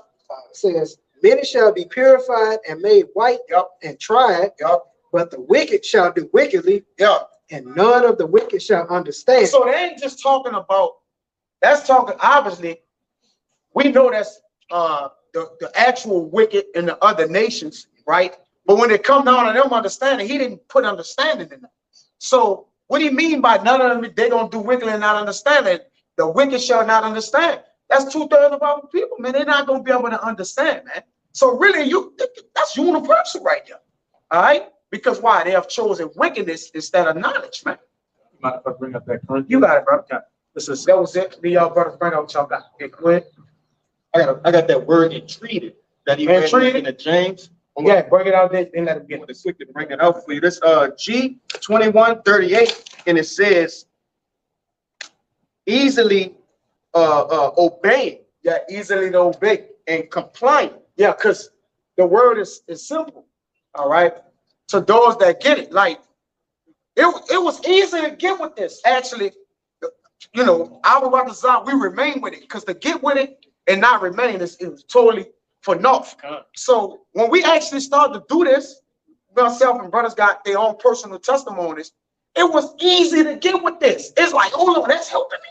Hold on, this is that. Hold on, the Lord love us. It start to be everything. Just and the more you hear, it start to be like, man, this where's that? We go to telling our people, say, woman, look, you better, you know, whatever. Hey, you little one, hey, the little baby. Yeah, you can't eat that. You teaching everybody, you know. But because it was started to come easy to you. All right, it was like, damn, this is easy. The commandments are easy. But it says, the commandments are good. No, it said they're good if they be used. As Romans 8, I think it said they're good if they be used lawfully. Yeah. Get that for me, brother. That was a shot. So the more the law came to us, and the more we start to do the law, things start to become good and easy to entreat, man. It became easy to be obedient to it. You see? So when the law was used good and we started to learn the law, it started to be easy to entreat. If you find that for me, Bible shot, brother. Go ahead. You got it. It's more. That was it. That was it. That was it. Yeah, that's Read it again. You found it. kind. It's Maybe 7. easy to be entreated. It's G No, it's good. 21:38. Lawfully. It says easily obeying, complying. Yeah. Easily obey or to comply to, right? Right. Okay. Because Jacob complied, like you say, brother. Jacob complied to the rules at the job. Jacob complied to the children, the woman, when they need to go to school and get this and do that. They're gonna comply to everything. Oh, they need a uniform. Jay gonna comply to it. They're gonna go get the exact uniform. They're gonna get the little branded thing on the shirt, or they want the little emblem on the shirt right there. Or they want penny loafers. Jay gonna get the penny loafers. So when it come down to carnal things, Jay fully comply. All right. But when it come down to this word of the Lord, Jake have an issue with it. And that's why they don't understand why the Lord don't deal with them. Jake be wondering why ain't nothing going right for him in life. All right. When we know what shit ain't going right for us, we gotta reevaluate that. We gotta fast. Like, hold on, I ain't doing something. Where did I fuck up with the Lord? Yeah, I'm fucking up with the Lord. But we understand that, right? The wicked will not understand. Okay, go ahead. It's 1 Timothy Then you 1, got it right. verse 8. It says, Yeah, listen, Timothy. Yeah, go ahead. I like it, brother. in Romans is the law is good. Okay, yeah. Okay, all right. I'm on now. It's 1 Timothy 1, verse 8. But we know that the law is good, Yeah. if a man use it lawfully. If we use it lawfully, so it become good to entreat or the heavenly knowledge from above. It'd be good if we're working in it according to how the law is used. But that's what he mean. All right. If it be for your profit, in other words, right? Because we can know they got men that know the law, but they just despise the motherfucker. Like it's no profit to them. So if the law is a profit unto you, it's gonna be done for your good. Which the law is the entire book. Jay getting misconstrued there. Yeah, that's 613 laws, which are ceremonial, right? Dietary, right? Marriage laws. These are all the laws, but they have to be used. The law have to be used good, meaning the book of the law. This is the book of the law. So when you actually start to think about it, if the Bible be used lawfully, it's gonna be good. It's gonna be good, right? You're taking heed to a counsel which men said, which Paul gave us on. He said, I give you certain words of advice and different things like that. It's good, man. You know, even to do those things. If it's from an advice standpoint, it's good. You know, it's gonna be for your profit. So something for your profit is always good. Got more? Come on, go ahead. It says, knowing this, that the law is not made for a righteous man. Yep, it's not. You know why the law not made for a righteous man? Because when we get righteous and have the laws in our inward part, we ain't gonna have to know to do good. We're gonna already.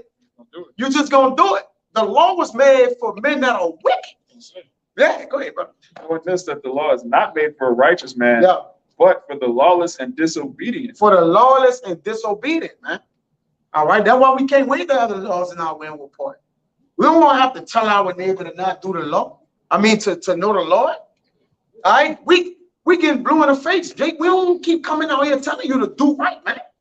Because really, you're supposed to know right. If you're an Israelite, you're supposed to know the law, right? The law's supposed to be in you. Give me John 7 and 48, man. Let's prove that. Go ahead.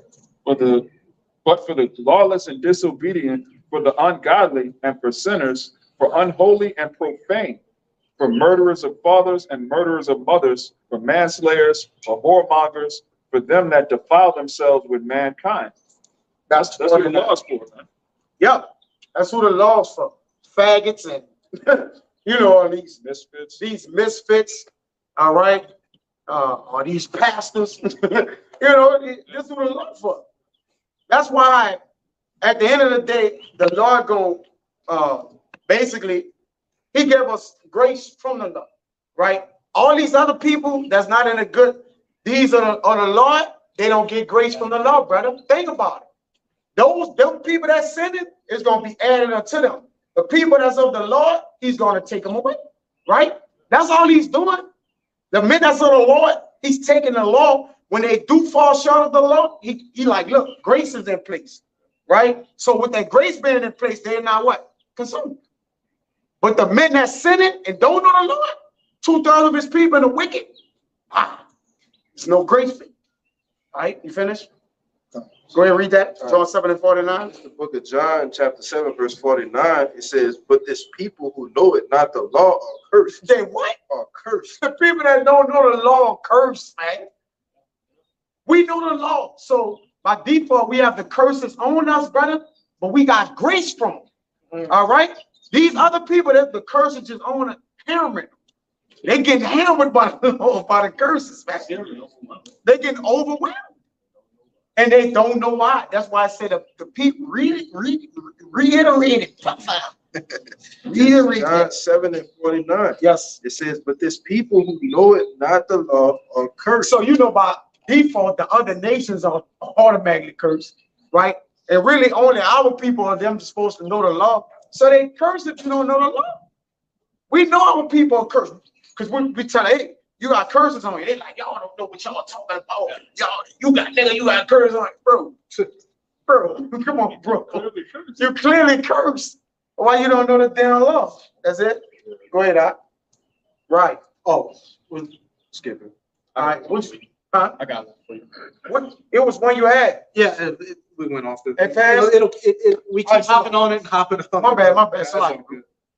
Yeah, we just, Sure. Go ahead. God, this one of my favorites. This 2 Ezra 9, and I'm gonna get straight to the point. Verse 11, it says, and they that have loathed my law, Loathe the what? loathe my law. Yeah, put it by. And I got that. All right. And you loathe something, you just put it by you.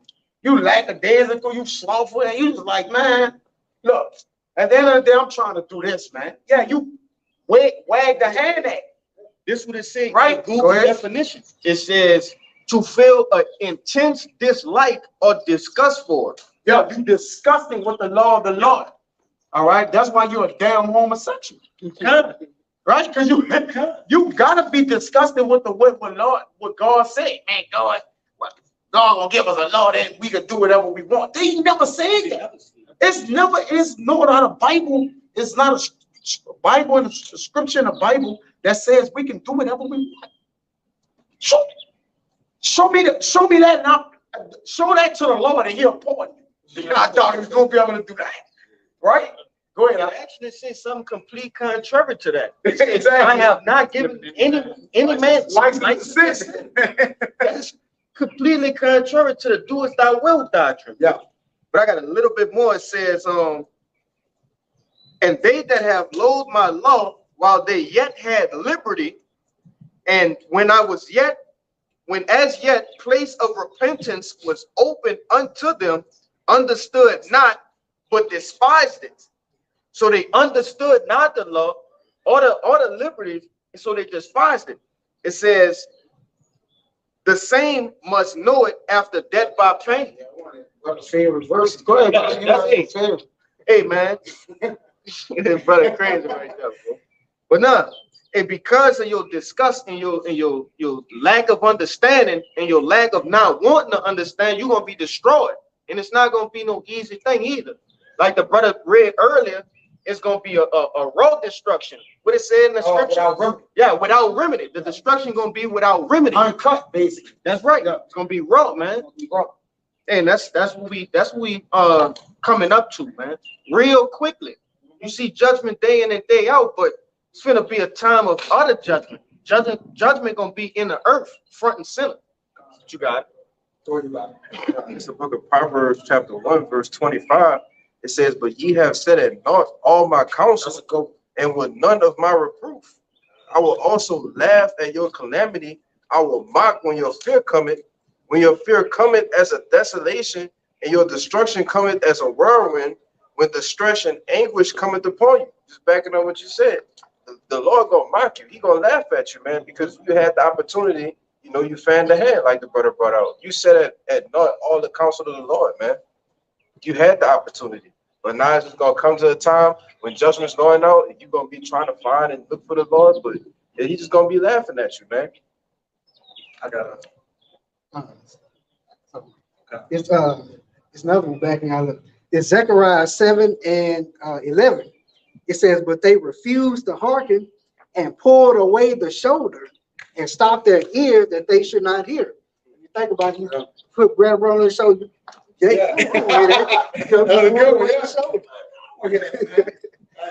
But it says, yea, they made their hearts as an adamant stone, lest they should hear the law and the words which the Lord of hosts have sent in his spirit by the former prophets. Therefore came a great wrath from the Lord of hosts. And that's what the Lord gonna do. Yanking away the shoulder, you stopping your ears, you know, you closing the law, you know, everything under the sun. You just don't really care about what the Lord is saying. So a great wrath is coming upon them, which, like the brother said, you ain't gonna learn it. You're gonna learn it after death by pain. That's the way they're gonna learn the law. And then they ain't gonna have to learn it's gonna be in them. You see? So really, it's like this, Jake. 2/3 of our people get to sign out, so-called Negro, Latino, Native Americans. This is the whole meat of the matter. All right, the brothers the Lord have put in the spirit of the men on earth to teach y'all is this. If you don't listen and get and start rehearsing this, when you die, you're going to go and get this. Brother, that's it. Brother, at the end of the day, you go and get this right here. The Lord just put it in men on earth to preach it to these people that look, when they die, they're just going to get the laws in their own part. Not just what I don't want to simplify the Lord, but they're going to learn this. They're going to have it all. Like they don't got to learn it once they're going back. They're going to have it. All right. So they're going to have it. But the point is, you're going to get this. You might as well just start getting it now. One way or the other, you getting this, man. You're Israelites, you belong to the Lord. That's it. You don't belong to yourself, you don't belong to Esau, all right? Despite how much niggas want to, you belong to Yahweh Shem Yahushua. That's right. And the Lord, if you belong to the Lord, you was made righteous. You're on his right hand. You was made righteous. So you're going to have to be righteous at the end of the day. Put his name on it. Sure. Jacob won't be righteous. Jacob, because I'm about to try to hit this lick. What are you talking about, brother? Lick? Brother, we got the kingdom of heaven, dominion. And Jake's still trying to just get right in his kingdom, man. The kingdom is clearly, it ain't falling. It has failed. It's Fall. It has failed. This business crashed. If you ain't rich today, you ain't getting rich. Ever. You're not going to get rich. You should have been rich, partner. The days of this kingdom is numbered. You're done. What about crypto, huh? Crypto done crashed. They done crashed. Crypto, they done killed the cash out, man. They done killed, All the crypto millionaires popping up dead. bro, the banks, all the banks crashing, right? The crypto, the ones that deal with the crypto, they overthrew that. Every form of money, anything you think, they just Xing out, brother. All right? These banks just collapsing one by one every day. All of a sudden, they just got a bank collapsing. Out the blame blue, the bank just collapsed. So, brother, at the end of the day, any form of money is just getting put down. Oh, nations starting to turn gold. And really? Gold? So when we gonna come up there? Yeah, you know, give me a bag of Dorito, you know, you know, give me a salsa right there, with some mustard, and put a brick of gold.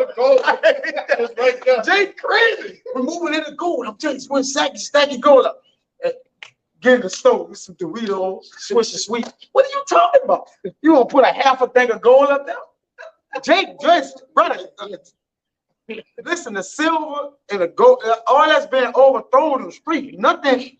The only thing gonna matter is that in you, that charisma, man. All right, that's it. That's the only form of way you're gonna be able to buy and sell. So at the end of the day, the Lord cornering off the money. He cornering off Jake and his wicked ways. All right, he's cornering off.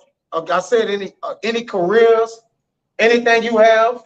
All right, huh? Dreams and aspirations. He cutting off the drugs. Oh, yeah. All right, like so anything you're gonna be able to turn and go to is gonna be cut off. Hey, the Lord gonna even cut the lights off. No, the jig ain't gonna have lights and water. Brother, the Lord, like, listen, no, you gonna choose ye this day who you gonna serve. Because you know a lot of people like, yeah, well, when all this happens, I'm gonna just go to the Lord. No. Those who have chosen to serve the Lord for the most part, they have chosen it. We pretty much almost out of this thing. So wherever you at, evaluate and examine yourself. You're not choosing the Lord right now or have chosen him, you might don't have time to choose him, brother. That's how I look at it. Tomorrow is too late. All right. Delay don't mean deny you. I understand that. But at the end of the day, it may be too late. Y'all got to put yourself on the mouth. You said Judges 10 and 13. Yet ye have forsaken me and served other gods. Yep. Wherefore I will deliver you no more. Go and cry unto the gods which ye have chosen. Right. Let them deliver you in the time of your tribulation. Go call on Beyonce. Go call on, Robert Kiyosaki. All these niggas that's trying to teach you to become somebody in this society. When the society collapses, go call on them niggas, man. Start. Yeah. Christ is I. Again, man, the Lord is showing. He's putting a separation who is his, man. Which he said he would. Because see, like you say, men pleasers and men with mouth lip service. The men of the Lord ain't saying they serving the Lord. They showing they serving the Lord. Right? And they're speaking of the words of the Lord. They're gonna be speaking about the Bible, prophesying, putting in that work, man. That's the difference. A lot of people saying they want to serve the Lord and want to know the Lord. But the men of the Lord is actually serving the Lord, man. You got something? You got something? No, I'm looking for something right now. Go ahead. It's First Thessalonians chapter 5 and 3. It says, "For when they shall say peace and safety, then sudden destruction cometh upon them, as travail upon a woman, and they shall not escape." Mm-hmm. You got it. Yeah, and peace and safety in them stages, like you was going into earlier, the eye of the storm. In the middle of the storm, it's calm, it's quiet. You got the banks crashing. All right, just like the brother was saying, they killing crypto people, the Cash App, man. All of these things should be like an illusion to you to see, like, oh, well, they really about to go with their move. Well, we in a stage of peace, what seems like peace right now. All right, but a sudden destruction is getting ready to come. Just like it said, Revelations 12, the devil come down with great wrath because he know he had a short time. A very, very short time is coming real soon, man. I got something to back you up. Nobody ain't had none. This the book of Sirach, chapter 5 and verse 7, it says, "Make no tarrying to turn to the Lord, and put not off from day to day, for suddenly," going into that First Thessalonians 5. What? Are you gonna die suddenly? What the hell the thing? Die suddenly. So, but suddenly the Lord actually marks the world, and all these things are said when you actually everything can be brought back to the Bible. So you look around at all the things they say on TV and different things. Because when I see certain things, I just always think about the Bible. Automatically, like, no, I just mentioned that. It says, wait, say it again, suddenly. It says, for suddenly, But die suddenly. Go ahead. I'll tell you, it says, "For suddenly shall the wrath of the Lord come forth, and in thy security thou shalt be destroyed and perish in the day of vengeance." Like I read in that Proverbs earlier, the Lord said he gonna mock, he gonna laugh when you're coming. That's right. So you took the time to trust in what the government say about the C-19. You took your time you didn't do your due diligence. You didn't ask the men of the Lord, which we were saying, not to do it, not to take it. Now this is your result, and you get it. You got it, bro. Hey, when you look into that time, man, we was bringing out different accounts with different doctors that did studies and like whistleblowers that's telling you what's supposed to go on, and it ultimately goes back to what the brother was bringing out, man. It's just not for certain people. This knowledge, the benefits that come with this knowledge, it's just not to be experienced by certain people on this side, man. No. That's how Jake's supposed to know at the end. You hear me? Every Jake on Instagram, social media is so knowledgeable about finances and business and shit all of that. They ain't giving none of y'all them secrets before. Now all y'all got the secret and think that's why they giving it to you, because it's trash now. And that's gonna be the big punchline at the end, because the law gonna allow some of these niggas to get their bread up to wherever they aspirations want them to go, right? And he gonna just cut the plug on that shit. Now look at you. You done fought tooth and nail, right, to get these riches, and it's over. Now, and the law gonna mock a man like that. They got all the credit secrets. Get an 800 credit score, not a dollar credit. Pulled your pants down to become somebody in society, and then that's the next day society crashes. You gotta have a social credit score now. First, you have to have the regular credit score. Now it's a social credit score. So whatever Jake, whatever you getting, that mean like you said, that shit is so old. We just getting these iPhones a year ago. Yeah, that shit in World War I, man. That's right. You know, this World War III coming up. We just not getting introduced to this shit, man. Like, make it make sense, bro. Go ahead, If you don't believe us, go look that up. That's a fact. That's fact. They had iPhones in World War I, man. Go look that up. Yeah, because Jacob, they ain't had no iPhones back then. Man, the government don't tell you what they have, man. Nigga, you didn't know about crypto until 6 months ago. Hey, It's actually the crash. That's That's what you know. Yeah. like right before a crash, because that's what they do. They get Jake. It's all a pyramid scheme. All right, this is how you get rich. Put all your money in this. Oh, it crashed. What does that mean? I mean, it went to somebody. It collapsed. Yeah, it collapsed. They crash or collapse. where is that? It's money in there. Where is it? Which gives no money out. But I got appreciate. It was. They got a nice way of taking everything from you. Okay, well, you know, and then they put you through hula loops to go and find. You got to call this number, then call this number, then call this number, then you're on hold for 25 minutes. And the volume, what it said, the volume of the call is high. By the time you done went through so many avenues, you just hang the phone. That's like people with the government. Oh, well, they got these laws in place. You go to the House of Representatives, then you go to the Senate, then you go to here. All you gotta, bro, you know what it's gonna take for you to just have a conversation with the president? Brother, you're gonna go through so many people, you're not gonna never have a conversation. Right. So what they do, they exhaust you through options of being like, okay, you got the right to question this, or anybody have a, you know, whatever. You're gonna go through so many loopholes to where it's like, man, I can't. You're gonna get to a point to where the phone don't even ring when you call that number. It'll just hang up, brother, mysteriously. Yeah. And now you gotta go through the whole process. Start all over. It's designed for you not to get something. Like, because when these banks collapse, people is gonna go to the bank and say, "Give my money out there." When money not even in the bank, you say it. Especially they give the common day people, because those are the poor people. When you got money, you don't go to the bank every day. Right. You don't even go to deposit the money. You have to get flown in, or they don't even have it in these banks. All right, because the money is the gold, whatever. So what they're showing you, that's just an illusion of money just coming back and forth, because it's the paper back.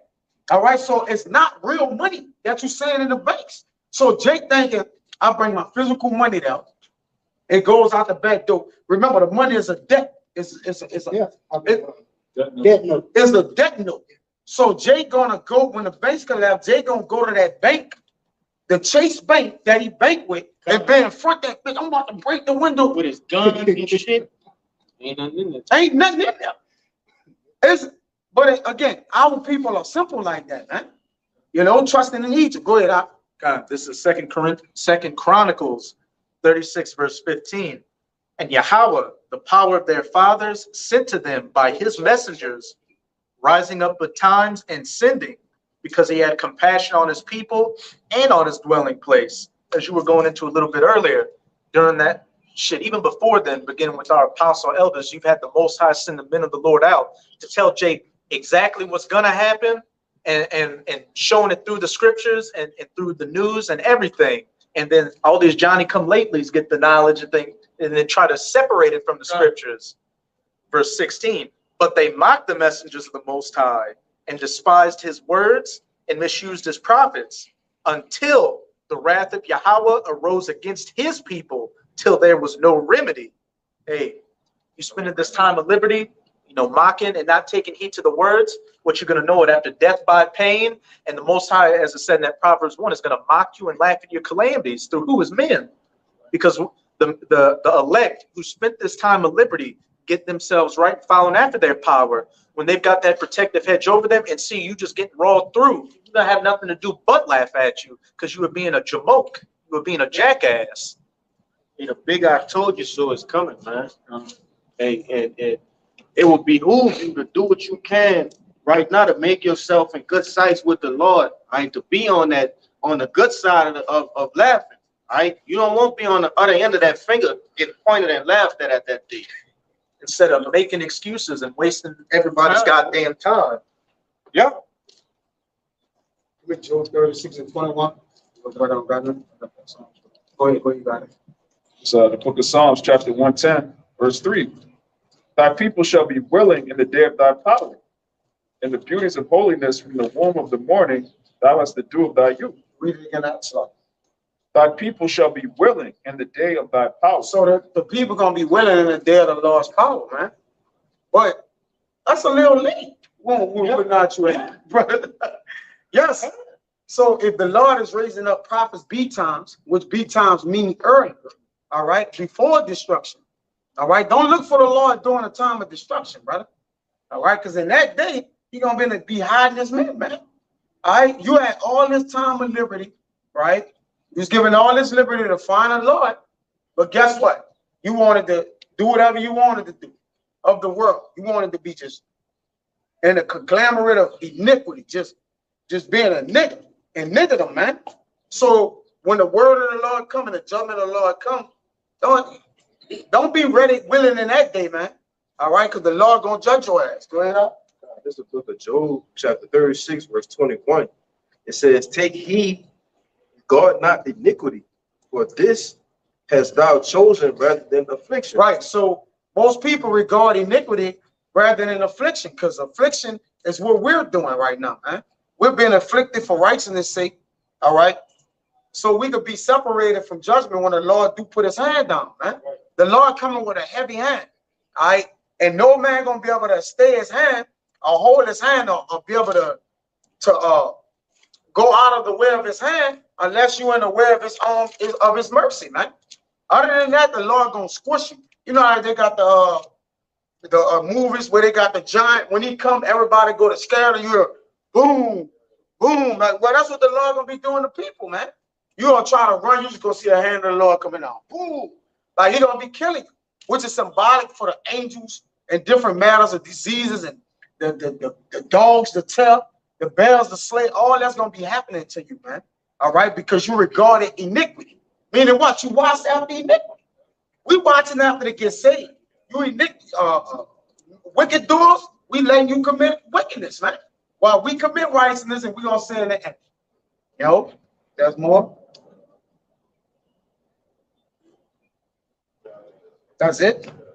Yeah, I got. Go ahead. I'm just gonna make a point on that Ezekiel 9:4, where it says, "Hey, that mark of exemption is going to be set upon those that are sighing and crying for all the abominations being done." And if you're sighing and crying for it, what are you doing? You're not partaking in it. You're taking yourself as much out of this world as you can. But what does it say in the next verses? I'm gonna just read this, Ezekiel 9:4. And Yahweh said unto him, speaking of these death angels, that once they get that go ahead to start committing judgment, and the Most High is not going to stay their hand until that prescribed amount of death has been fulfilled. Go through the midst of the city, through the midst of Jerusalem. And again, we know Jerusalem's a people before it's a place. So it's talking about the nation of Israel all across the planet, mainly in Babylon the Great, and set a mark that the Wad, upon the foreheads of the men that sigh and that cry. That's the men that's taking heed to what's going on. Right. And we the ones that sign and crying. We like, look, at some point the Lord gonna do a full judgment on this place. Yeah, it's been, seasons and, different pockets of, judgment, but it's gonna get to the point of where the Lord like, look, lay all the judgment on, right? The judgment is to the line, is at the plummet, or as it say, the Lord gonna basically what? Put it over the whole judgment over everything, man. You ain't gonna have no chance to decide no more. Because right now it's open season for deciding to serve the Lord, because the men are not put up yet. So there's still time to serve the Lord. Now, it is a little late, but hey, the Lord, nevertheless, the Lord still have a little time for men. Because the men that's slated to get it, they're gonna get it. They're gonna come serve him, but at the end of the day, the Lord is about to judge. Go ahead. We're still out here. We're still out here. That's time. That's right. When you don't see us no more, that's when it's done. oh shit, I can't come out to I can't say con on the comment board no more. Get your hard hat. It's done, man. Yes. You still see the prophets out there. That's the mercy of the Lord. That's it. Like you said, once you don't see them no more, that's when you really need to be worried. I just think that ain't on his head. Boy, when he don't see us, boy, he gonna be right here looking like, man, he was right here. He gonna come stand right there. Try to empower us back and bring us back through witchcraft or something like that. No, that's it. You got your chance. But guess what? You were listening to NBA Youngboy with a bean and a jacket on. It's 80 to 90 degrees. The Lord gonna laugh at you and make you do that. He gonna be doing this to you, and it happens when you call it. I speak as a man. I speak as a man. But go ahead, The men that sigh and that cry for all the abominations that be done in the midst thereof. And to the others, he said in mine hearing, go ye after him through the city and smite. Let not your eyes spare, neither have ye pity. Slay utterly, old and young, both maids and little children and women. But come not near any man upon whom is the mark, and begin at my sanctuary. And they began at the ancient men, which are before the house. So to everybody else that didn't take heed to the word, young and old, woman, child, virgin, whore, everybody that doesn't have that mark of exemption is about to get completely rawed through by these judgments. And it's going to be as simple as that. Yes. It's Sirach 23 and 27. Come on. And they that remain shall know that there is nothing better than the fear of the Lord. Wait, it's nothing what? It's nothing better, come on, than the fear of the Lord. Yep. And that there is nothing sweeter. There's nothing sweeter or better. Go ahead. Than to take heed. To take what? To take heed. Come on. Unto the commandments of the Lord. So to take heed is the revere. Then the revere means to do it. All right. We can't just say out here, it says they that preach the gospel shall also live with the gospel. All right. So we're taking heed to the commandments, which is getting us set forth for what's coming, man. All right. It's coming. You can see it's coming on the pipeline, man. And Jake said, I can feel it in my veins, in my blood. Or we can feel it. So we can feel it in the spirit because we're in the spirit with the Lord. We know it's coming. We're in tune with the spirit of the Lord, and the Lord allowing us to be entangled with him in the spirit. We can feel it coming, brother. We can feel it. We know that it won't tarry long. All right, that it's coming, man. Go ahead. There's more. And it says, it is great glory to follow the Lord and to be received of him is long life. Right. So we follow the Lord is to stay intact with his commandments, teaching. All right. We know what's attached to that is long life. So we still have to live to receive our crowns, Akim. So the job is not finished. All right. As the love brother Cabot over there did, we're not finished. We're not done yet. All right. We still know we have to get through our crowns. So in the getting of our crown, we still got to take heed to commandments. We still have work to do over here, man. All right. We're not gonna hold ourselves idle and end up at an NBA Youngboy album release party like that, man. We're not gonna do that, man. All right. But to each his own. If that's what you want to do, it be my guest, man. But for us, as for us in our house, we gonna serve the Lord. And this is my house. These are my brothers, man. All right. Go ahead. Got one? Go ahead. Yeah, this second Ezra 7 and 9. If this city, which is talking about the kingdom, now were given unto a man for an inheritance, if he never shall pass the danger set before it, how shall he receive the inheritance? Got to go through it. And a part of that is to make it through it, we gotta trust and serve the Lord. We gotta take heed unto these commandments. That's the only way we can receive that inheritance. God. Give me 2 Peter 1 and 19. It's Psalms 34 and 14, it says, depart from evil and do good. Seek peace and pursue it. The eyes of the Lord are upon the righteous, and his ears are open unto their cry. And reason why I brought that out, because the only way you're gonna receive salvation is if you detach yourself from this world and come back unto the Lord, as we've been beautifully bringing out these precepts. All right, it says, the face of the Lord is against them that do evil, to cut off the remembrance of them from the earth. And we know who the chief wicked of the earth is, which is Esau, Edom. But you still have 2/3 of our people who come under that same banner, right? Who are like children of this devil, right? It says, the Lord is nigh unto them that are of a broken heart, and save it such as be of a contrite spirit. And we in a broken heart and a contrite spirit, man. Here in this wicked ass kingdom, all right? The righteous will not be whole in this kingdom.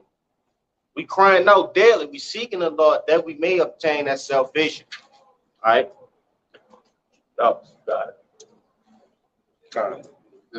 This First Timothy 4 and 16, it says, take heed unto thyself and unto the doctrine. Continue in them. The word, the law. Go ahead. For in doing this, thou shalt both save thyself and them that hear thee. So this is what we have to do, right? This is how we're going to have to save ourselves and them that hear us. Because the ones that hear us is the ones that's going to take heed to what's heard and do as we doing.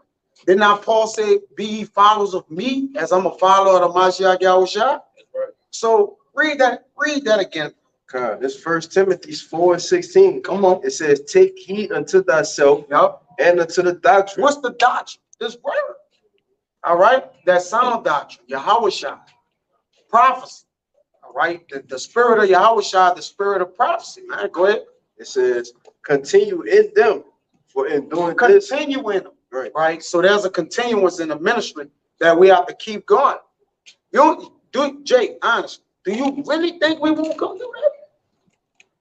Continue to just do that. That means if we continue to do this, the kingdom of heaven ain't gonna never come.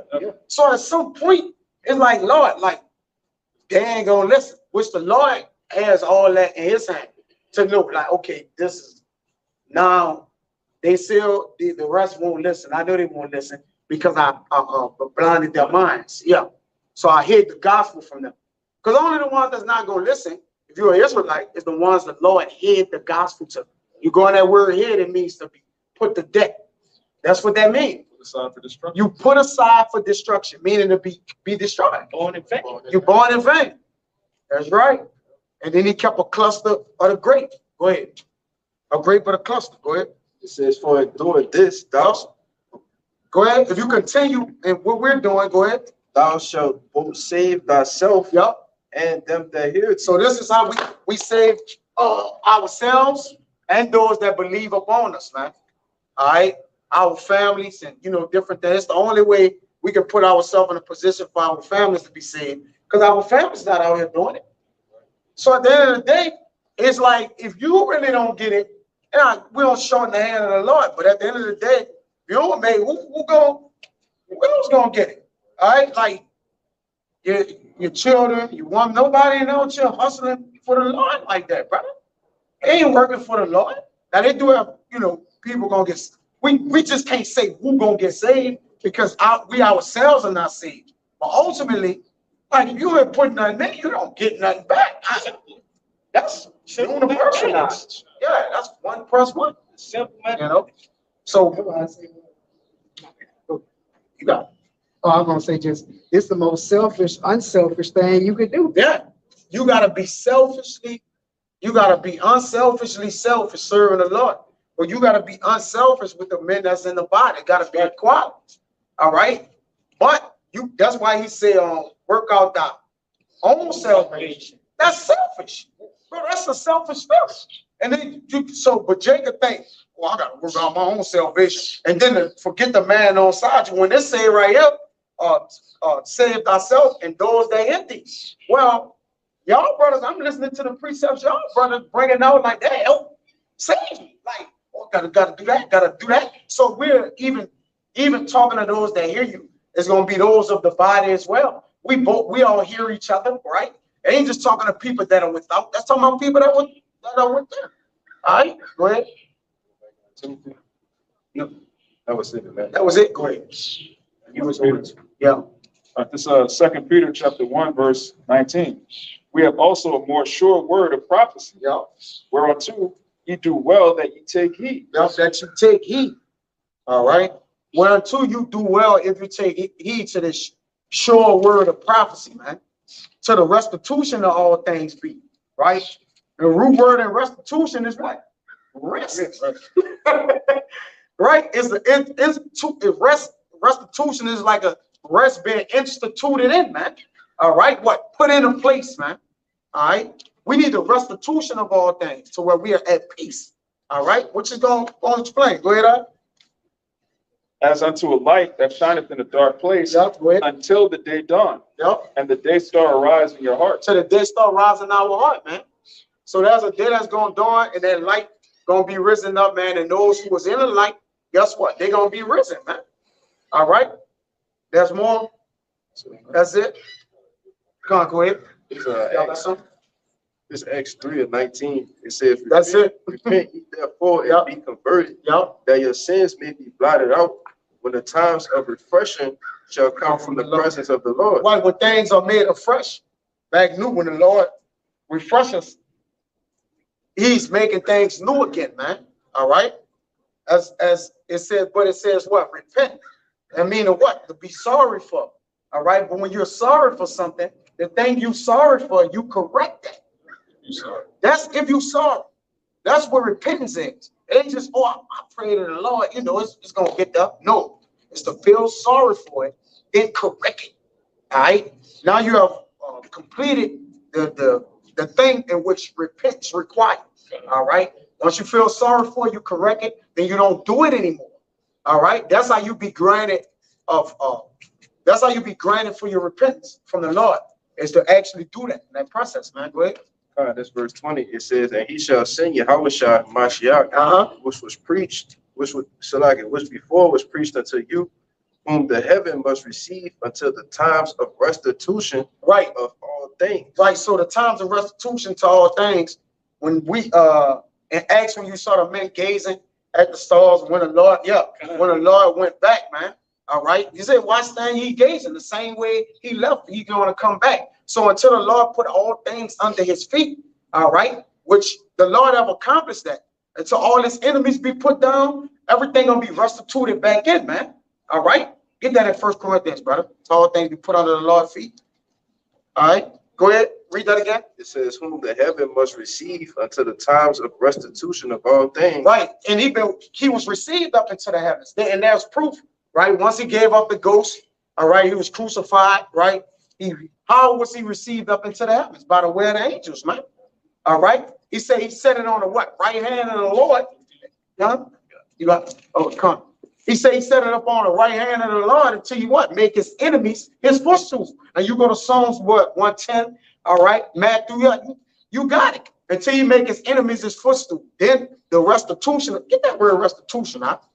In the Strong's online democracy. You got it. Okay. So let's see what that is right there, man. Right? To the refreshing. Because when the things are restituted, there's some type of refreshing coming with that. So what do he mean, man?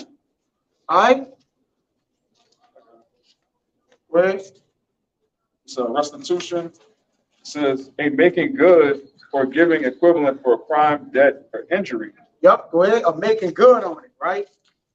Go ahead. A restoration of goods, A restoration of goods. All right. and etc. Okay, so the Lord is bringing back the good way of the land Sabbath, the laws of the land. He's bringing back all that, man. All right. He gonna what? Recycle the earth back to what it normally was, man. All right. You got one of the Strongs? Go ahead. Real quick. Go ahead, you got it. A restoration of goods, land, etc. to a former owner. To a former owner. Now, this is what you understand about an owner.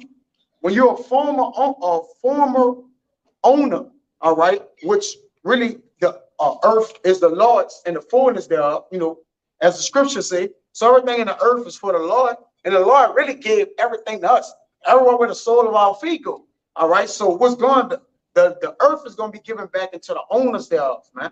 All right. They got a scripture that speak about that. Go ahead. I think it's in Ecclesiastes. So restoration of goods, land, etc. to a former owner, repayment of money, a restoring, to revive, to reinstate, to reestablish, to set up again to a former state. Let's talk about the sons of the Most High, which now we're called Israelites. All right, this earth is created for us by us. It's going to be returned to us. That right? I think it's in Ecclesiastes right here. Go ahead. I think it's right here. This that word restitution in Strong's. It says it's G605, but it says a restoration of the perfect state before the fall. A what? A restoration of the perfect state before the fall. Right. So the perfection come about again, man. So that's how you know the next world gonna be complete.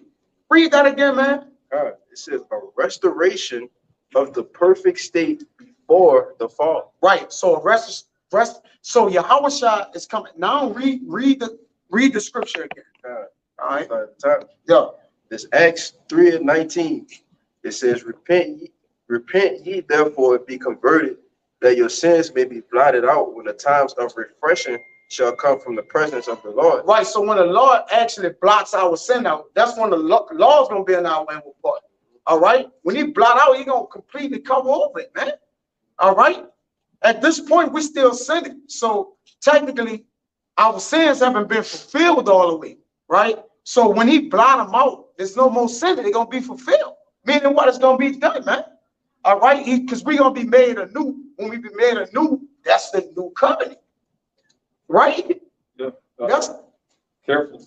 yeah. Go ahead, though. In verse 21, it says, whom heaven must receive until the times of restitution of all things. Right. The new. Now read it again. To the new be what?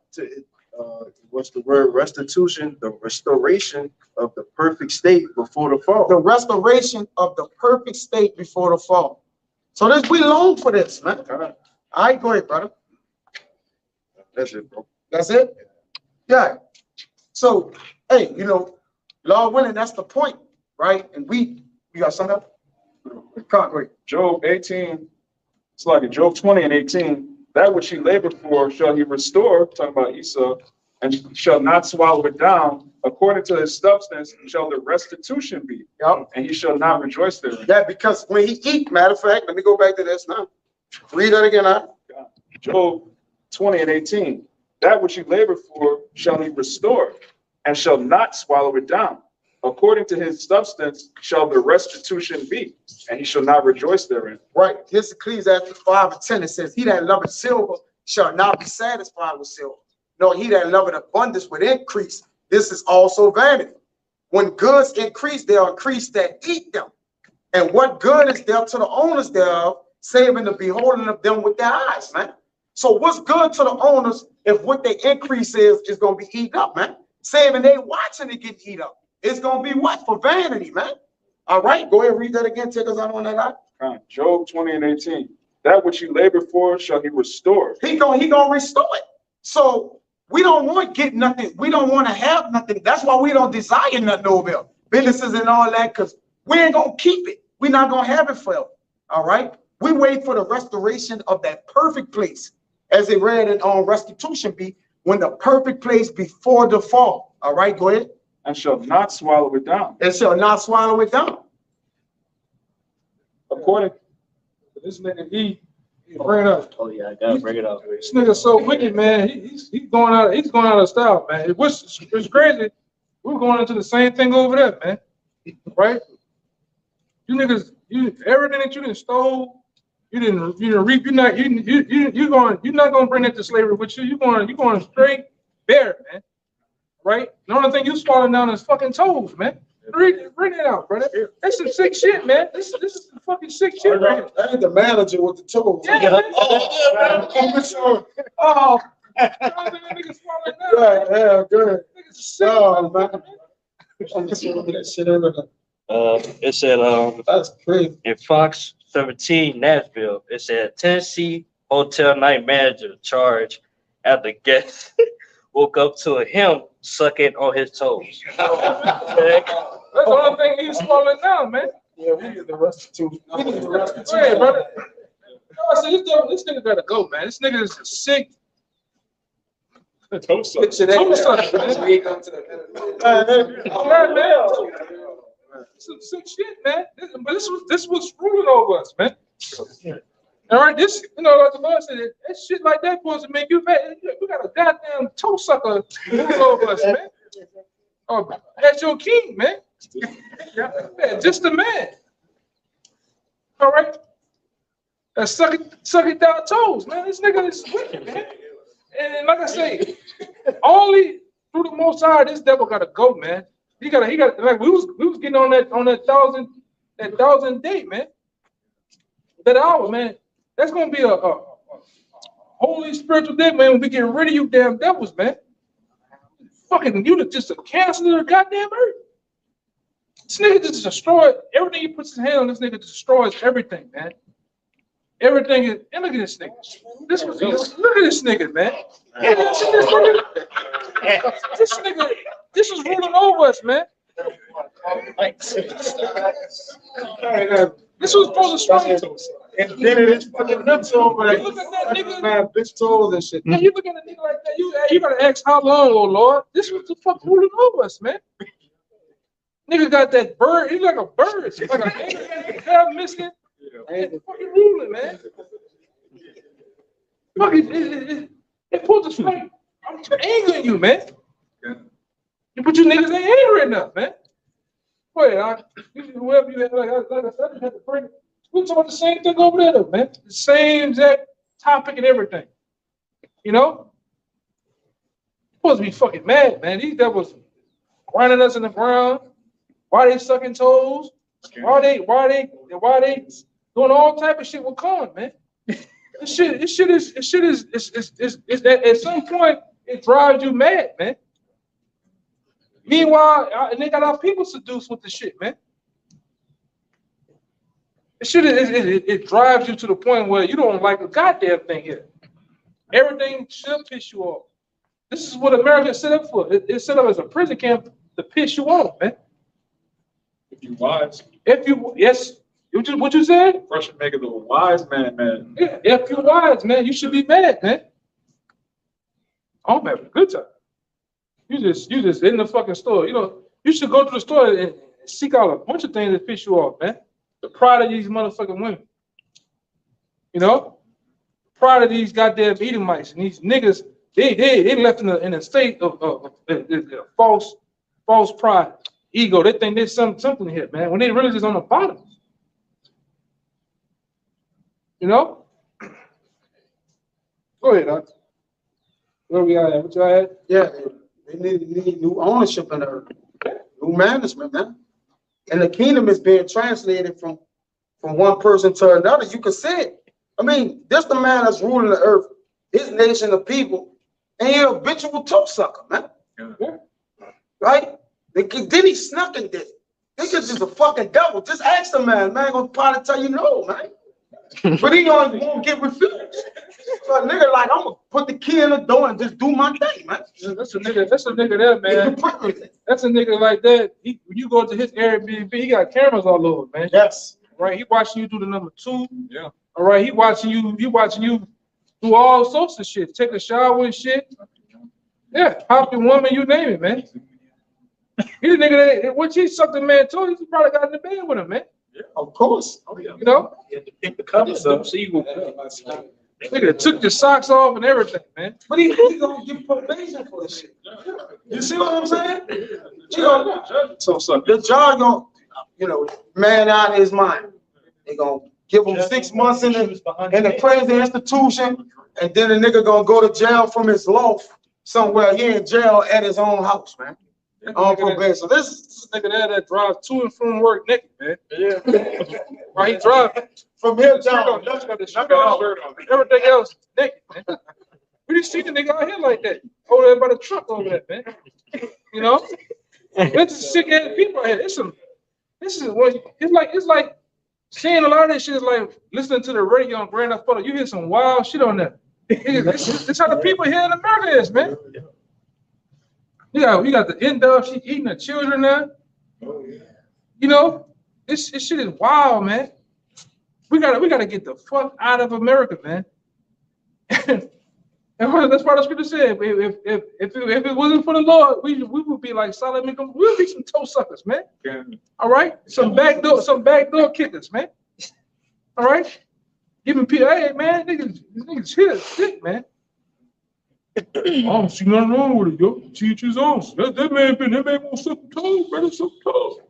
Nigga, I bet you find 10 of your homeboys, I bet you 3 of them out of the bunch is gonna try to give up for the shit. Sure. You can aim that up. Maybe 6 or 7. The spirit out there. Maybe all of them. Yeah, all of them, man. The truth. Just like the whole booty thing now in the society. Them niggas is all in the net now. You know? Came out of nowhere. Yeah, came out of nowhere. Eating groceries, man. I don't want them groceries. I don't want them groceries at all. I don't like nothing brown. We got this up like fuck all that, man. Niggas is wicked, bro. It's nasty, man. This society is nasty. This is, like I said, that shit is glorified, especially amongst the Edomite community. They don't see nothing wrong with that. You know, and them coon niggas that support the Edomite, they don't see nothing wrong with that, man. Oh, that's white work. You know, but there's also another reason why we gotta go, man. You look at shit and you hear shit like that, you gotta ask the Lord, like, how long, man? How long you gonna let the wicked continue to do shit like this? It's praised over here, man. It's praised. You know? But like we started off over there saying this very thing that we doing here is demonized. Them niggas will call the cops on us. They'll take taxpayer dollars to call the cops on a group of guys reading the Bible. But meanwhile, all right, toe sucking is going on, pedophilia. You got niggas that got a piece of gay credit, piece of gay membership cards. These niggas is a part of all type of shit over here. It's like they didn't find another group, pedophiles. They selling, they got the pedophile symbols on a baby Pampers, man. You know, this is what's going on. It's uphold over here. We gotta go to jail though. You know, but go ahead, you know we can. We at that point. Not a brother on point. This a nasty ass world, man. And we gonna have a clean, good environment. You know, the Lord gonna restore things as it was before the fall.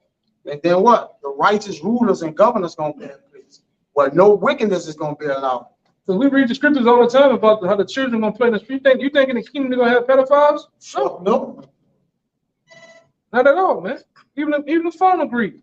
Yes. You know, not at all, man. We're gonna be at peace. The children, everything is gonna be at home. This is like we just ended it with over there. The world itself is gonna become back a paradise, man. All right, waterfalls. We're gonna actually live around trees, man, which we supposed to. It brings forth a level thinking and calm mind, man. We're gonna be around water, fresh water, not that shit over there. Yeah. Niggas supposed to put the arcs, keep the arcs in the water to filter the water to keep it blue. They eat this shit. Shrimp and shit, and roaches, man. You know, catfish and shit. We're not gonna. It's gonna be back a paradise, man. With these devils serving, and a lot of you niggas ain't cool with that. With the white man serving us in slavery, man. We want that, man. We serve this damn devil. Did we or did we not? Still got to serve. 3, 4 in the morning, got to wake up and punch a goddamn clock. Get told, hey, Jeff, I need to come over here and do something. Nigga, you don't need no help. You been fucking all the other time at work. But you gotta serve these dealers. Why do they talk to you crazy? Why do you don't even have the shit that you need to actually completely do the goddamn job, man? Then you got the damn women, at work with you too. Fucking all. Hey, could you do me a favor? I heard that shit so much, that shit drove me crazy, man. Can you do me a favor? Can you get that? Can you open this? But meanwhile, they on Netflix. They on Facebook, Instagram, the TikToks, and whatever else, Bumble and whatever else fucking website they got, man. Ordering them up Tyrone, build a better nigga. Girl, look like I got my old man, my new old man outfit. You hear stupid shit, man. This place got to go, man. And you hear us, we talk about it because we signed and crying about this shit, man. Hey, man, I don't want to see that nigga licking nobody, sucking nobody's goddamn toes, man. You supposed to put a nigga like that to death. According to the Bible. What you about to say? It said on the ark, it said he got intimate with his feet. It said on the ark about it. Damn. You see, that's why the Lord say, you know, you're supposed to cover it up, man. And that's probably that nigga he was sucking on, right? It don't matter. It don't matter. Whether it was another man or woman, he's supposed to go, man. Oh, that was a man. I think it's talking his two. Yeah, but I say it don't matter whether it's a man or a nigga like they gotta go, man. Right. You know? That's why the Lord got laws and things set up like that, man. Over here, it's just those type of people run rampant. You know how many of those? You know the guy. It's called the guy from the guy that played Chucky. It's a little midget. Oh yeah. They played Chucky. They just caught him with a bunch of. Nigga had 9,600 pictures of things of child pornography, man. The real Chucky. The real Chucky, yes. Yeah, the real, yeah. But they say then they don't bring him just he's already sick. He already on oxygen. Got shit all up his nose and shit. He's sickly. They don't know, you know, he may be about to go, and some other time they're not gonna bring any charges against him. His ass was able to dress up like Chucky and talk shit. Shit crazy, man. But this is America. Go ahead, like what you gotta hit it? Yeah. So hey, we just pray that the restitution of all things being that be a refreshing in the Yeah, right right. there. We may live amongst righteousness. We may live amongst life. All right, and the abundance that comes with it, man. You know what I'm saying, man. In our land. Like I said over there, that land is gonna be set up newly refreshed in the earth as a beacon of righteousness, man. Right. Over there. Right? As a watchtower of righteousness, man. And like I said, we're gonna instill the law, statutes, commandments in you nations, man. Which we're gonna have it already. We're gonna instill it in the earth. So when you're gonna do the things the Lord had us to do, or have us to do, man. And if you don't, the scripture tell you what's gonna happen to you. But righteousness is gonna flow through the earth again. Right?